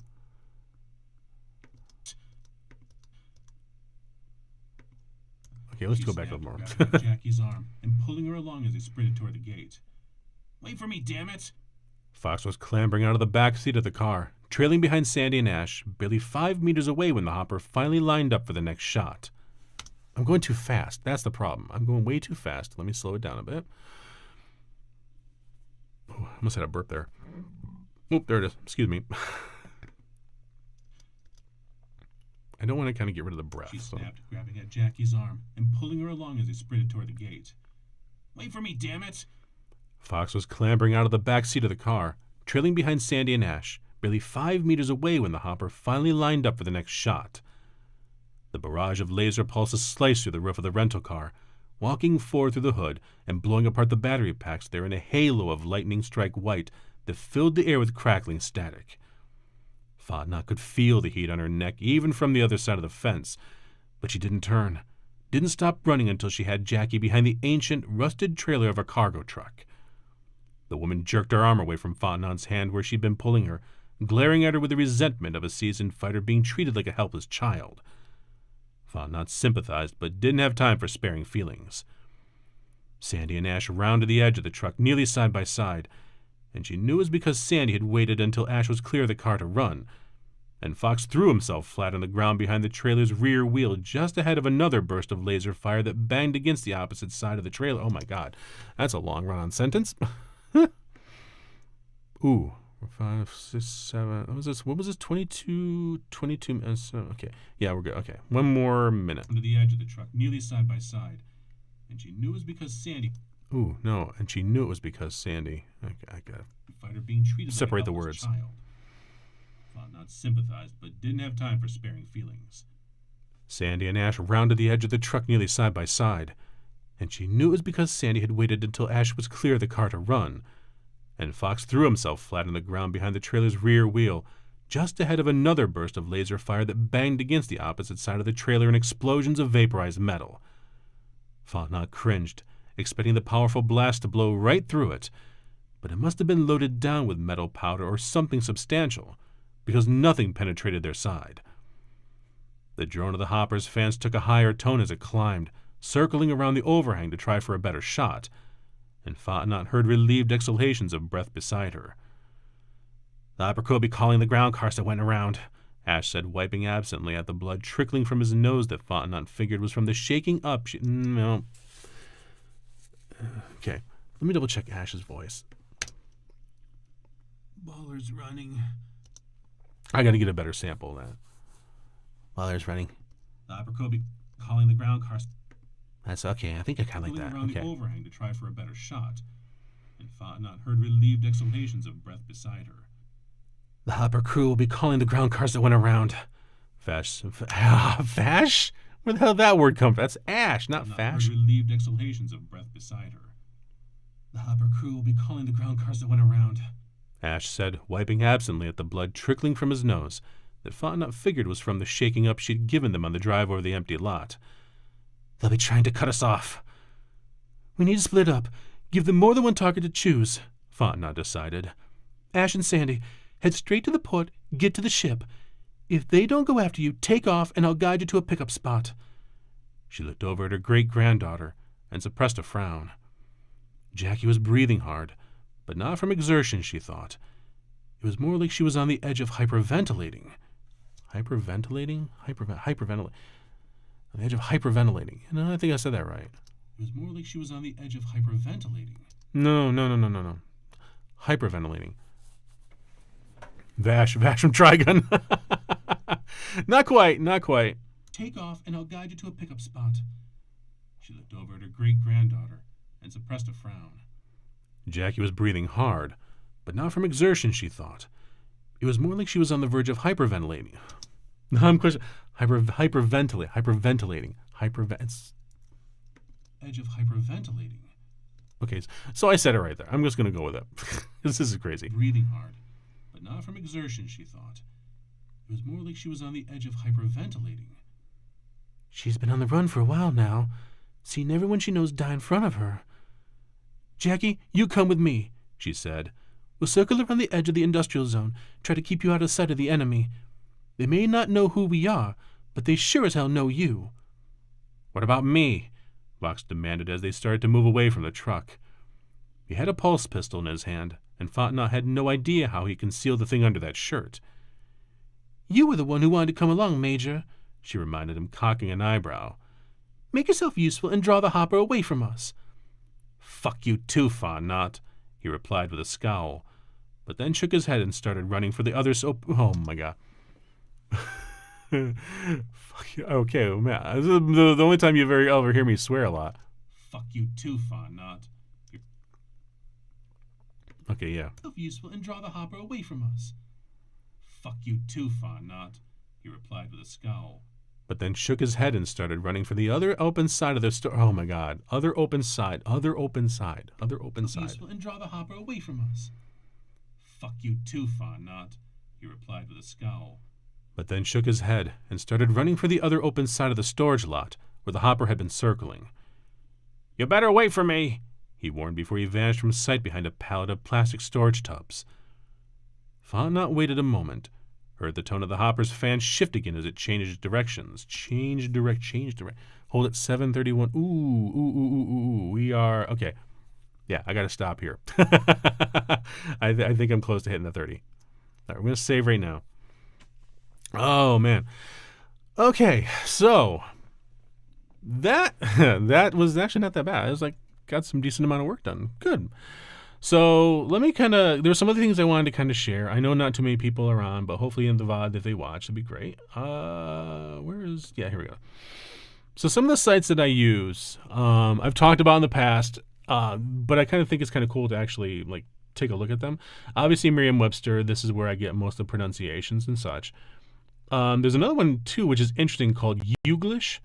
Youglish actually will search YouTube videos for specific, like anytime a word is used. So it looks through the show notes or the transcriptions, and will actually find it. So if I wanted something like, let's see, actinic. I think I spelled that right. And I say it. So now it gives me 14 videos that actually have that word in it. So now I can hear how somebody uses it. The word for solar. Yeah. Ultraviolet induced. I mean, you could say solariums are actinic as well. And so then I can jump to the next one. Alzheimer's disease looks very similar to actinic keratosis. So Youglish is actually interesting. So if you ever need to actually pronounce something, you can use Youglish. You can use Merriam-Webster. There's another one called YTHI, which is YouTube pronunciation. This I don't use too much because it doesn't seem to have a lot of the words, but I've used it in the past for looking up foreign words sometimes. Let me see. One that I use, and I've talked about this before, because there are some times where I have to do an accent, or I might have to do a specific dialect. This is the site. This is the repository of, and I'm not joking. Like it says here, they have more of 170 hours of recordings. What happened is this organization, they're nonprofit, I believe, created in 1998. And what they did is they went through every country they could on every continent and recorded native-speaking people in their having them speak English. And then so it's usually broken up into two sections. So the first half is every person pretty much says the same script. And the whole point of it is that it has a lot of the consonant vowel sounds the way they're used, any glottals, any glottal stops, things like that you kind of need to pick up is through this script. The only problem with it is that a lot of it is stuff that somebody might never have seen, so they kind of stumble over the words. But the real beauty is the second half of it, and I'll show you, is just where the person is just talking. They're just chatting. That's where you can actually really get the regional accent come through. So if we wanted to go to Europe, let's see, and then we can pick out what let's go with you. Let's go Italy. Why not? Let's go Italy. So Italy. And here they have 26 voices, 26 people they recorded. And the nice thing is it tells me the gender, it tells me the age of the person, when it was, where they're, what specifically. So this is an Argentinian Italian. This was like Italian Caucasian. Then we have just Italian right here. So sometimes people travel and they actually make a note of it. Like right here, Agrigento, Sicily, and New York. So this person has both of these. So if we listen to Italy 7, which is a male in his 60s, it gives us biographical information, date of birth, roughly. His place of birth is Porto Empedocil.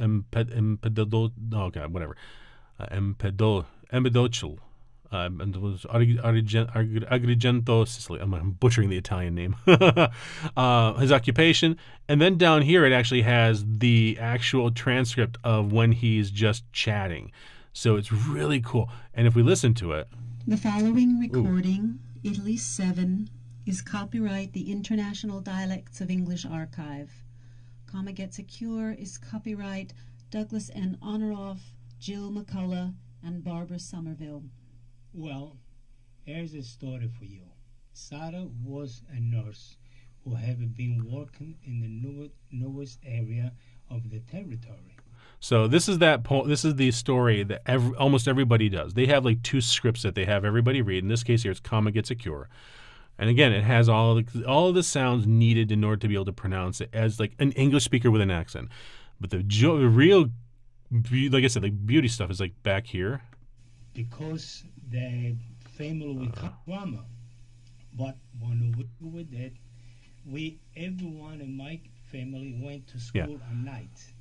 During the day, so this right here, to work, and at night we went to school to learn English. Now everybody somewhere was in here making fun of me when I was speaking English because. So that right there is golden, because now I can actually like I can play this over and over again, listening to it, and become acquainted with the specific regional dialect of that accent. And this right here is how I actually practice for different accents. So there are some accents I've been doing for years. Like I do a Bavarian German. I do a Bavarian German, which is like this here, and I do this for a specific book I narrated, where it's all in, well, the vast majority has taken place during Germany, during the Nazi Party. So I narrate a lot of the characters that are actually in there, and so there'll be different versions of this German here, and I can change it up. So this is Bavarian, but German itself can also be a little more aggressive, so you cut off a little of that. So there's differences there. And what I can do is if I have a really good question about maybe a specific accent, like somebody who's maybe from the northern region or whatever here. So we have Waldorf, we have Lüneburg, Kiel. We can actually go to like this guy. Like if it's a young man, he's from Season. So we can actually do this here. This recording, Germany 18, is copyright the I think this is International Comma Gets a Cure, Dialects of right? English Archive. Comma Gets a Cure is. So if we go back to here. To a lot of museums with my mother. Yeah. So this is like the golden, the golden thing when you're doing your research. And if you find a character has an accent, you can come here. And it even has, the best part is, it even has U.S. Accents too. So if you want to get like specifically like Georgia, southern Georgian Atlanta, like this right here, a female in the 40s. We got the Savannah, Georgia right here, Mr. Male, number 43, so we can listen to him.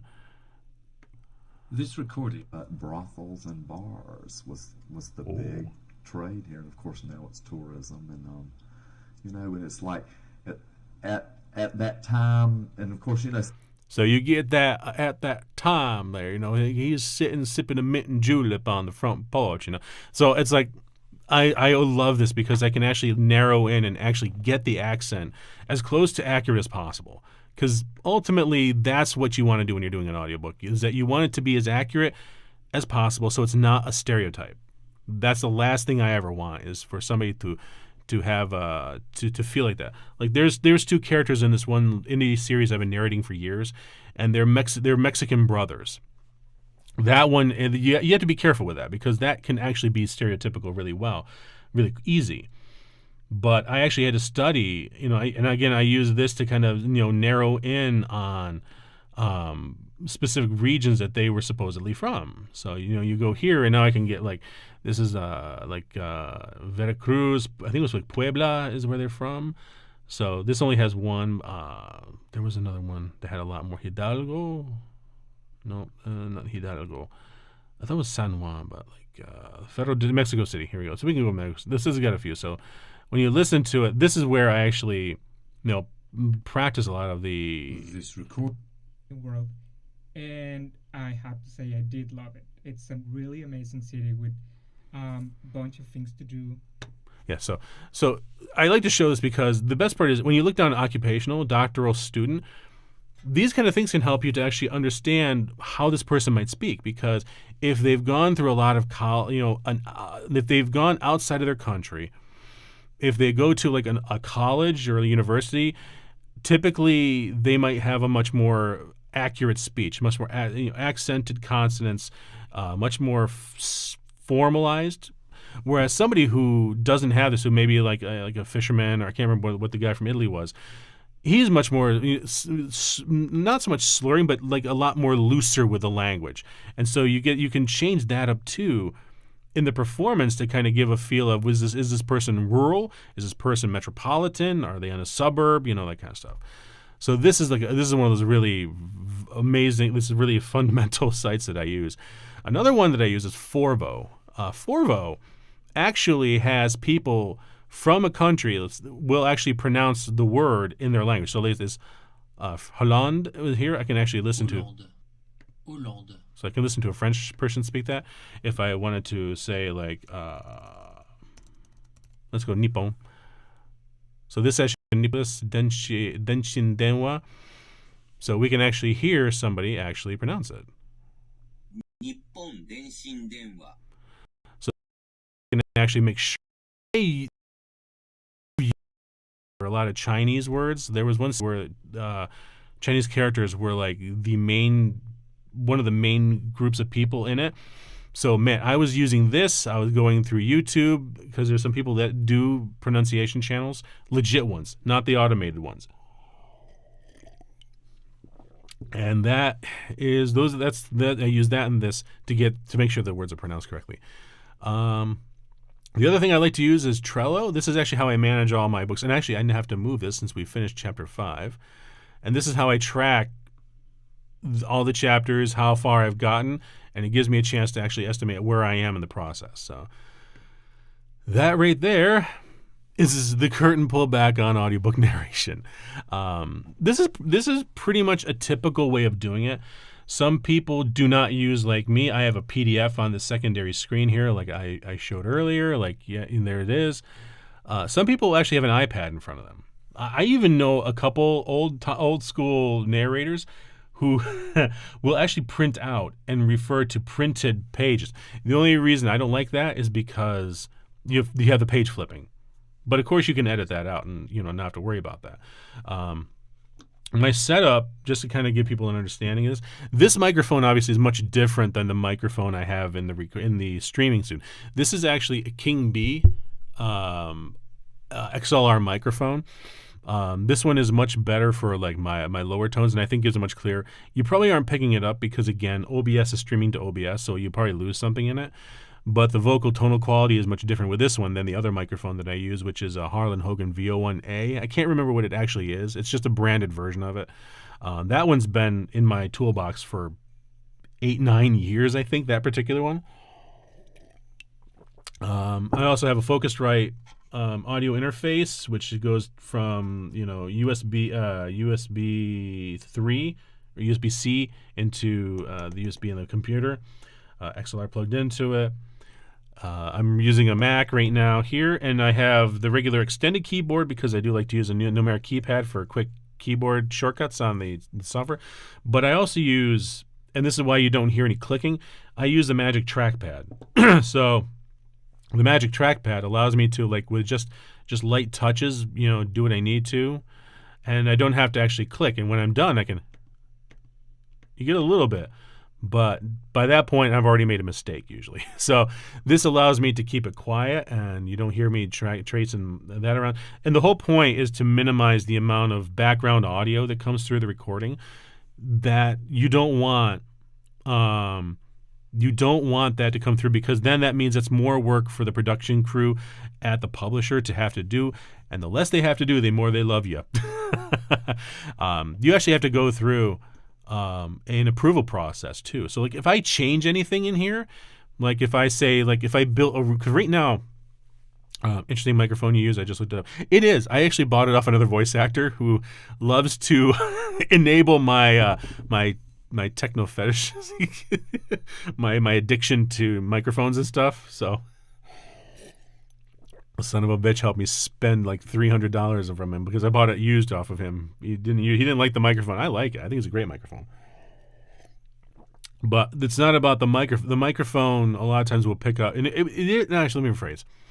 Microphones do vary quite a bit, even among XLRs, because some of them have different pickup ranges as far as the voice. So some are much better for lower range people than techno fetish.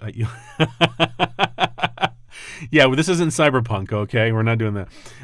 It's more, it's my addiction to buying tech, which I have to really curb. Oh my god. But yeah, what was that? What was I saying? Shit. Crap. What was I talking about? Oh well, I'll think of something. So, yeah. So keyboard, trackpad. I have the Mac that I use. I'm just used to using Mac for work, and this I'm much faster at. It's also funny. I saw beat patterns on the mic yeah, exactly. It is. It has like it has the black and yellow stripes on it. It's square. The body is square, which was surprising to me because it has its own shock mount. It has its own custom shock mount that fits it, because a square body means I can't use a normal shock mount, which is round. So that was funny. Oh, that's right. I was talking about. But anybody that wants to get into voice acting, you kind of have to experiment with the mics. And if you buy from a legitimate place, and I mean not like Amazon, but if you go to like Sweetwater, is one place that you can order from.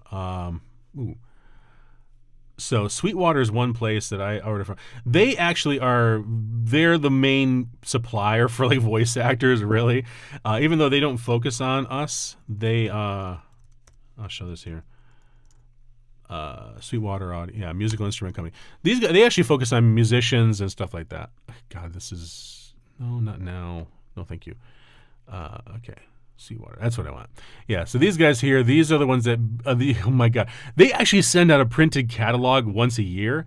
Oh God, that thing is the worst to get because you just kind of flip through it. It was like the old days when I used to get a Sears my parents used to get a Sears catalog, and I looked at it, I'm like, oh my God, look at this. Oh, look at this.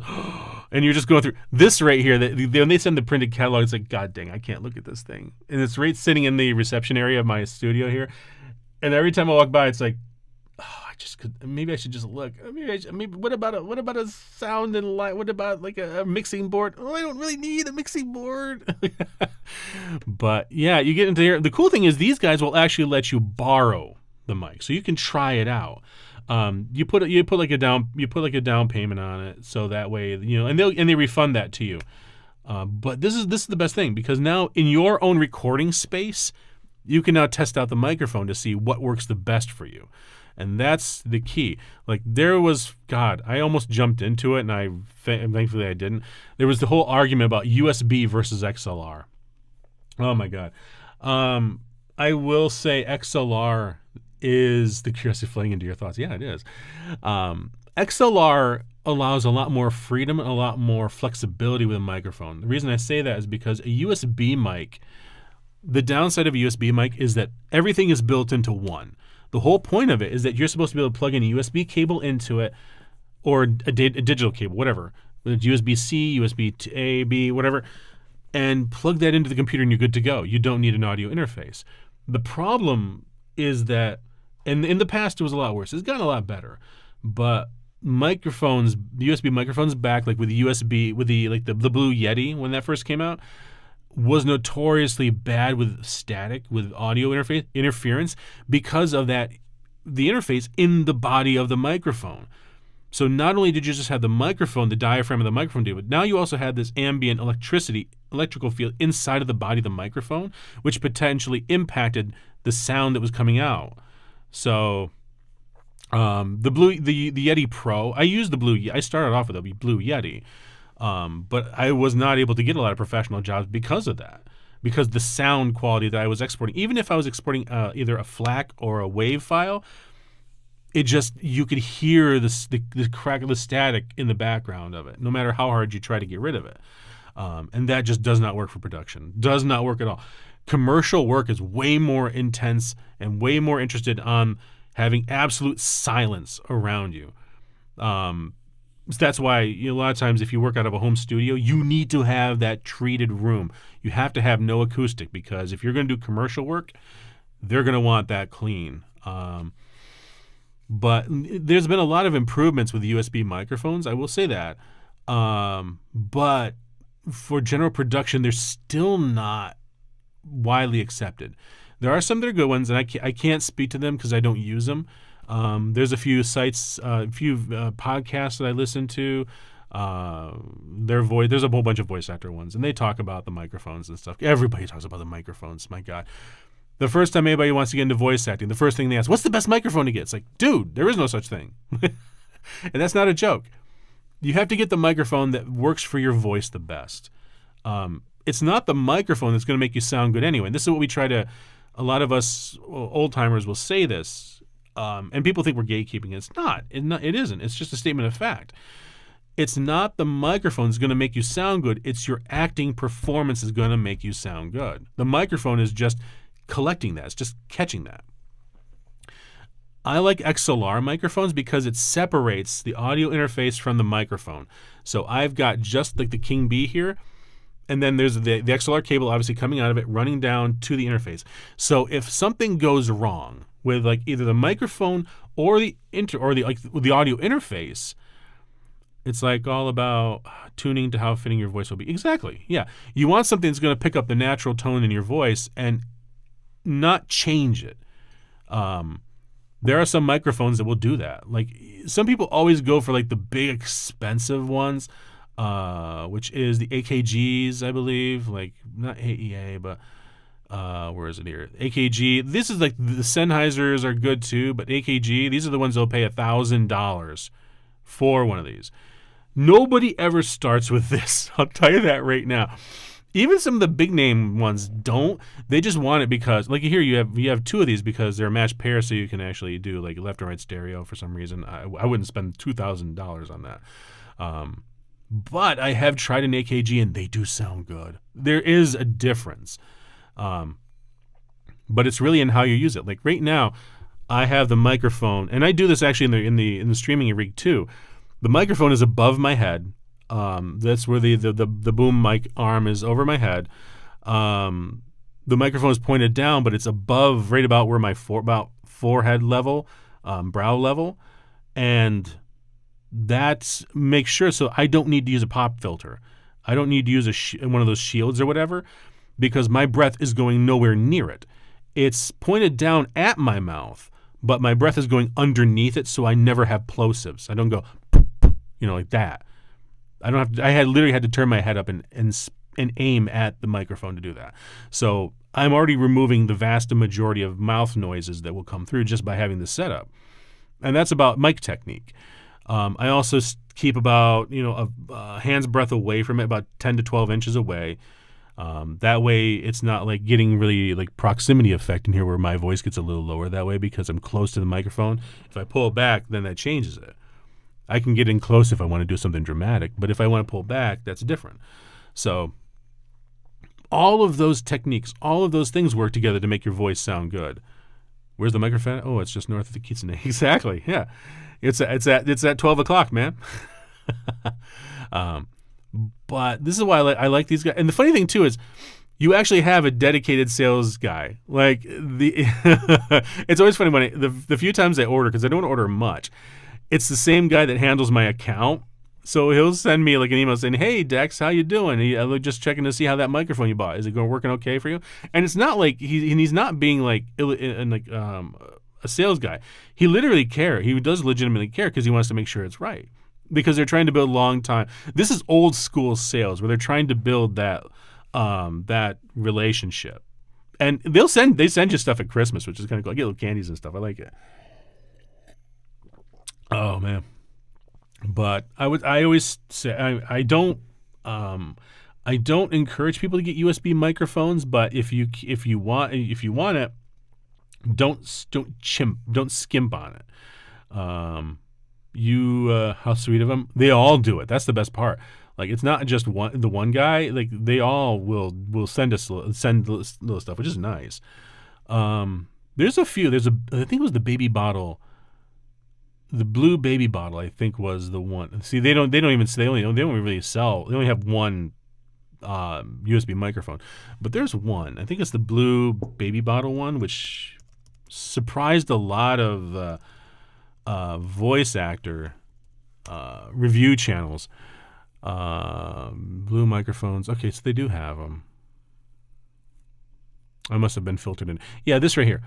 This is actually a decent one. But this is an XLR, though. This is actually an XLR. I thought it was USB. But that would explain why it sounds okay. But this right here is $199. That's actually pretty darn good for a microphone of good quality. If some people would try to cheap out and like buy a $50 microphone, if you want to take this seriously, you don't want to do that. But I've seen them before. I didn't know that was the name for them. Yeah, the blue baby bottle.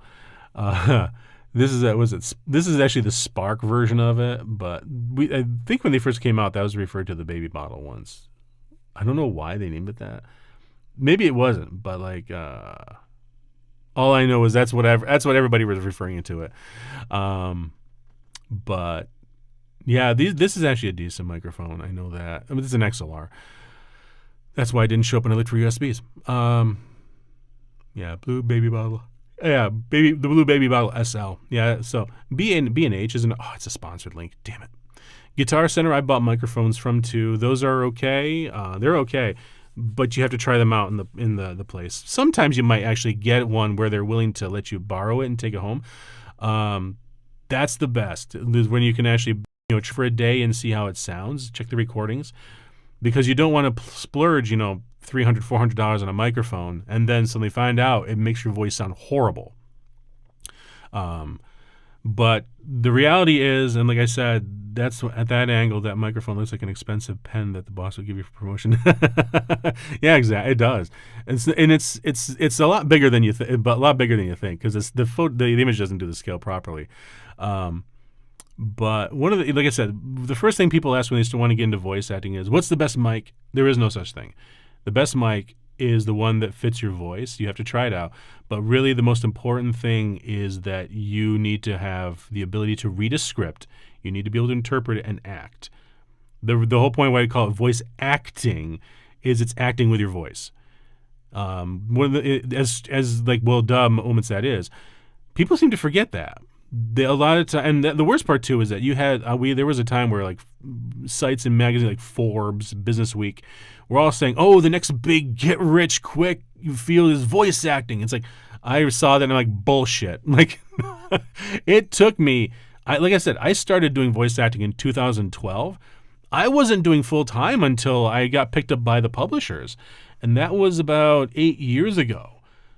7 or 8 years ago. So we're talking like a good 4 to 5 years of being an independent, trying to scrape by, doing audition after audition after auditions to try to get that. And it wasn't until I got picked up by the publisher. But even then, I still had to do about 4 or 5 independent audiobooks under my belt that actually attracted their attention. Now, I've told this story before too. Like, the the casting director that was at the voice acting conference, the audiobook conference, the APAC, Audio Publishers Association conference, asked to meet with me because she liked my demos, and she was surprised because at the time I had been nominated for Best Male Narration at the Independent Audiobook Awards. I think I'd also been nominated for Best Memoir. I did one which I really loved. It was a great story, great book. And then I did.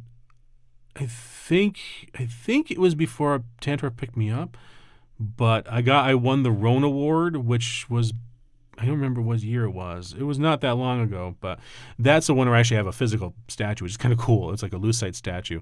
But when you had those things, those actually got the publisher's interest, and they actually decided, I want to meet. So when I sat down and I had the 3 scripts, and I said, which one do you want to listen to? She's like, well, what do you got? She's like, what do you got for me? I said, well, I have the 3. You're supposed to bring a prepared script. I had 3. I'm like, well, I had this one here. This is a male monologue. She's like, okay. And I said, I had this one here. I have 2 male characters talking. She's like, okay. And the third one, I'm like, which I really wanted her to listen to, because this one had a male and a female character, and it was a confrontation in a cafe. She's like, oh, I want to listen to that one. I'm like, yes, you do. Thank you. And that was from the book that I actually was nominated for.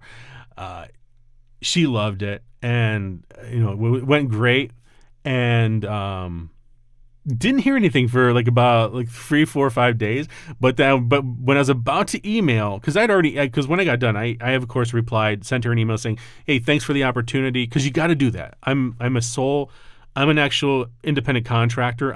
When you're a voice actor, you are independent contractor. You are actually a sole proprietor.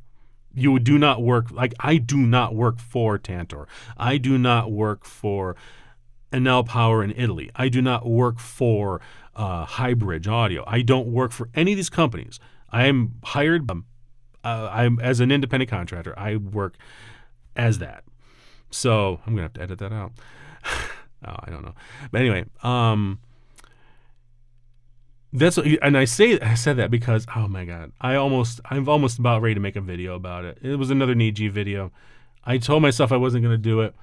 But then the stupid contract came out, and I think I had an aneurysm. I swear to God, I had an aneurysm when I read it, because not only did I listen to Legal Minded, and then the Press Nusagi did a coverage on it, False did a coverage on it, and I'm like, no, this didn't happen, no. And then I saw it, and I actually read through it, and I'm like, I was swearing up a storm when I read this thing. And the fact that I saw on Reddit, people were, there were people defending us. Like, oh, well, they're independent contractors. I'm like, bullshit. I'm an independent contractor. I have never signed a contract that had any of this stuff in it. Because the moment you the company starts to saying, you can only do it this, and this. You have to work at this time, this time. When they start dictating how you do your work, you're an employee, baby. Just like Legally Minded said, all the verbiage in there was for an employee. They can say into their blue in the face they're contractors. They're not. They are not. They're horribly mistreated employees. Oh my God. So yeah, I was really close to doing a video about it, because I'm like, no. This is disgusting. This is vile. But yeah, Niji Baka at this point is done. You'd think. Actually, the fact that the fact that I know we're kind of getting off voice that, which is fine. I can't record anymore because I hit the 30-minute mark. The fact that the stock bros in Japan are commenting on this and listening to the Legal Minded in his interpretation of it, and they're like, oh my God, Niji's done, I was like, oh no, it's okay, this is actually not an issue, this is the way we do it, and they're like, and Legal Minded was 100% right, because it may be a Japanese company, but they're working international employees. This is the problem. They are trying to get around labor laws by playing, oh, we're a Japanese company. It's like, no, you are contracting with independent people in these countries, in America, in Canada, in the Philippines, in, I know Hololive has Chiara in Austria. I'm pretty sure they have a couple Australian guys. Like, all these countries have labor laws that Indonesia, exactly, Indonesia. Oh my God, Mika, I was so glad when Mika got out. She was like, and now that I followed her now, and she's not really doing streaming, but she did pop on to K9 Kuro's stream, which was amazing to hear her voice again. That she's doing so much better. But yeah, honestly, as far as Niji, the Indonesia crew was the only ones I listened to. They were the only ones I was really interested in. Like, yeah, I kind of like, at the time, I kind of liked Alira a little bit, just because she was supposedly on the older side, and I'm like, oh, I like, I like listening to older VTubers just because I'm 40 plus, and it's like there's so few people that are that age or more doing VTubing that it's like you feel like you're alone. But I know on Twitter somebody said, hey, who's the olders? And I saw a whole bunch of people claim that they were in, 40. There was even one person who was 50. I'm like, holy shit. I'm like, this is great. So I'm hoping they're legit, because it made me feel a lot better. Like I wasn't alone. But Alira supposedly is one of the older ones. And I was like, oh, okay. But I never watched the streams. I only watched the clips. Poma was funny, especially when she had that one moment a couple years ago where she took over like Minecraft. She was so obsessed with Minecraft that she sucked Illyria into. It was hilarious. It was freaky but hilarious the way she was doing it. But yeah, I didn't really care. Heck, did you see Kyo's other account? Yeah, I'm waiting for him to actually. He didn't debut yet. He's having a hard time keeping from spilling the secrets. The beans here. But yeah, I've actually subscribed already to his channel and stuff. I know I subbed to him on Twitter. But yeah, I'm trying to follow him. They all sound happier. Like Matara Khan, for God's sakes. I'm glad that she worked out. I obviously liked Nina. I had a little bit of a crush on her. I thought she was funny, but I'm glad she got out though, because to hear the things, because I remember watching her video where she was complaining about, not so much complaining, but talking about how she felt horrible because like, oh God, what were their names? Enna and Millie and I can't remember who else. They were just basically like, and Reimu were kind of like distancing from her, not really interacting with her. And I'm like, oh God, I totally get that. But then you hear everything that happened. It's like, oh it was even worse than I thought. Oh my God, like seriously. So yeah, that contract came out. I was livid. I almost recorded one because I was just flipping out, because I'm like, I've been a freelancer since 1999. I was a graphic design freelancer. I've done voice acting since 2012. All of them independent contractors. All of them where I have to pay I have to pay taxes. I have to pay not just state and federal tax, but I also have to pay unemployment tax. I also have to pay Social Security off of that too. So you get double hit as an independent business owner. I've had to pay lease. I have to pay all these things like, what the companies do. And not one damn time has any of the contracts I've signed, or even myself, I have contracts that I have independent authors sign to make sure they're cool with the production schedule. None of them have any of the stuff that Niji said. That was, oh, this is just independent contractor. Bullshit. No, it is not. So yeah, I was livid. But anyway, I'm still debating whether I'm going to say it, where I'm going to put a video out. I might not. I don't know. I know I was really happy. Somebody in the comments of, I think the second one, they actually said, like, hey, as this is all horrible stuff, man, you got to let it out. Do it, man. I was like, that made me feel a little better. I'm like, okay, yeah, I might as well do that. But yeah. So that was a tangent, but that was audiobook narration. That was live right there. We did a chapter and what is probably going to be 30% of chapter 6 here. It just stinks that I'm stuck with like having to do only 30 finished minutes, and the other one was already 22, and we're at 7. So, that's the way it is. But before I came here, I did deed. I don't get that. All right. But I tried to, like I said, I tried to explain as much as possible about the sites I use, the software I use, give everybody a chance just to see how things work.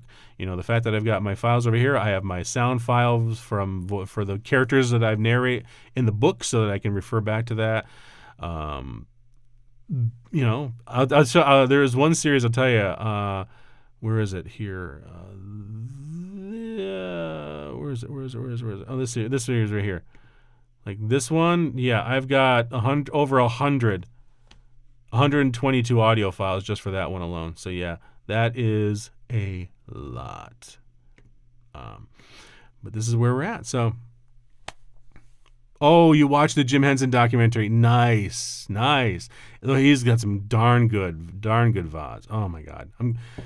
You didn't obviously watch the whole thing, right? Because I think that was like a 5-parter or something like that. But if you did and you binged it, awesome. That's like a power watching. But you know, he did a great job with that one. But I think we're going to call it a night. It's 2:42. I do have to keep on recording, but I can't do it live. So I'm going to, let me actually switch back over to the other computer. You watched the whole thing in 6 parts. That's amazing, dude. Give me 1 second. I'm going to actually walk back into the other room here. Hang on.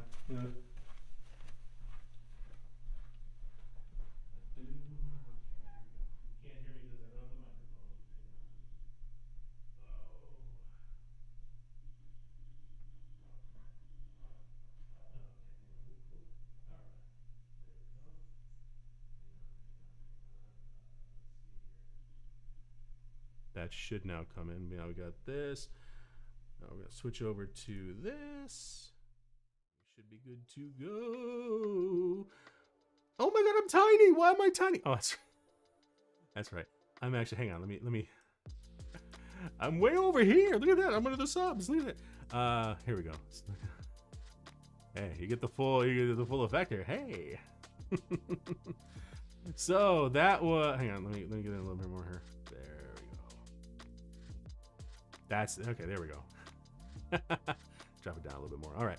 So, man, today was also rough today.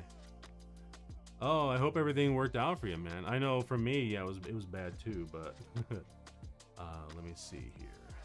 But disabled chat. Disabled chat? Oh, right. Oh, yeah. I'm sorry. Yeah, that's right. Hang on. I didn't necessarily wanted to actually have it. Oh, the news you saw today? Okay. Let me just fix that really quick. Chat prop. Paste. There we go. Boom! Oh my God! Look at that. There's the chat right there. There you are. There's the den. Oh my God. Oh man. There we go. Akira. Oh yes, I saw the DBZ manga. Yeah. Mangaka. Yeah, that was horrible. That's hard. Like, and the fact that the press release said that he had a bunch of projects he was working on and still some stuff he was planning to. Like, that sucks. I feel so bad that who knows what they're gonna do. I hope they at least, you know, do something nice for that. I can't remember what they said. Didn't they say they were gonna do something? They talked about the funeral and stuff. Well, hopefully they actually show it. But yeah, rest in peace, the legend, the goat, and manga. He absolutely. He's in many ways defined what manga is. So yeah, it was a sad moment to find that out. But, so I think we're gonna wrap it up here. Hopefully that was a fun stream. If anybody has any comments or anything like that, please put them below the VOD when it's up. I might do this again, but if there's demand, if there's interest in it, if there is, let me know. I appreciate that. Hopefully it was fun. Hopefully it was educational a little bit. And hopefully we actually have to do that. I even saw Oda and Kishimoto's and the man I was about to, oh man, that sucks. Dude, I haven't seen that. I'll have to look that up. Their statements? Okay. Yeah, I'll have to look for that, see what that is. So, thank you for everyone who stopped by. I know I tried to get the comments as much as I could. I missed a few, like from Frank there when he mentioned it. Sorry about that, but like I mentioned, I had in the sticky like comment that like I might not be able to actually do it while reading, but it was a nice seeing behind the curtain. Okay, cool. Okay, great. Well, at least somebody enjoyed it. So. But again, I'm going to try to stream next week. We'll probably do maybe Coral Island again, or maybe Honkai Star Rail. I keep saying I want to do the storyline. I kind of took a break from Genshin. We have not even done Fontaine's storyline yet, and I do want to get through that at some point. But you know, it was watching the 4.5, the recent update coming out was just depressing. But I might do this again, but again, like I have to get approvals for each of the books for every project I do. I can only do it for one book, so maybe we'll do this again. So thank you to everyone. Thank you for everyone stopping by. Thank you for everyone hanging out. I do appreciate lurkers. I love lurkers. I'm glad when they stop by. I know that on Twitter for some reason there was people dismissing it. I'm very happy and grateful for that. And the Vice Genshin break is good if you know what I mean. The pulls. Oh my god, yeah. Yeah, wait for me to get wait, who's that? That's Japard. Was it Japard? No, Japard's Honkai Star Rail. Who was it that I get all the time in Genshin? Oh my god, I can't remember. But yeah, we'll have to get back into that. Yeah. Thank you again, and I will let you guys know probably either Tuesday or Thursday next week when I'll stream again. But I hope you all have a good weekend. I hope you have a good rest of your night, or morning if it's where you are. Take care, and thank you, and you all have a good night.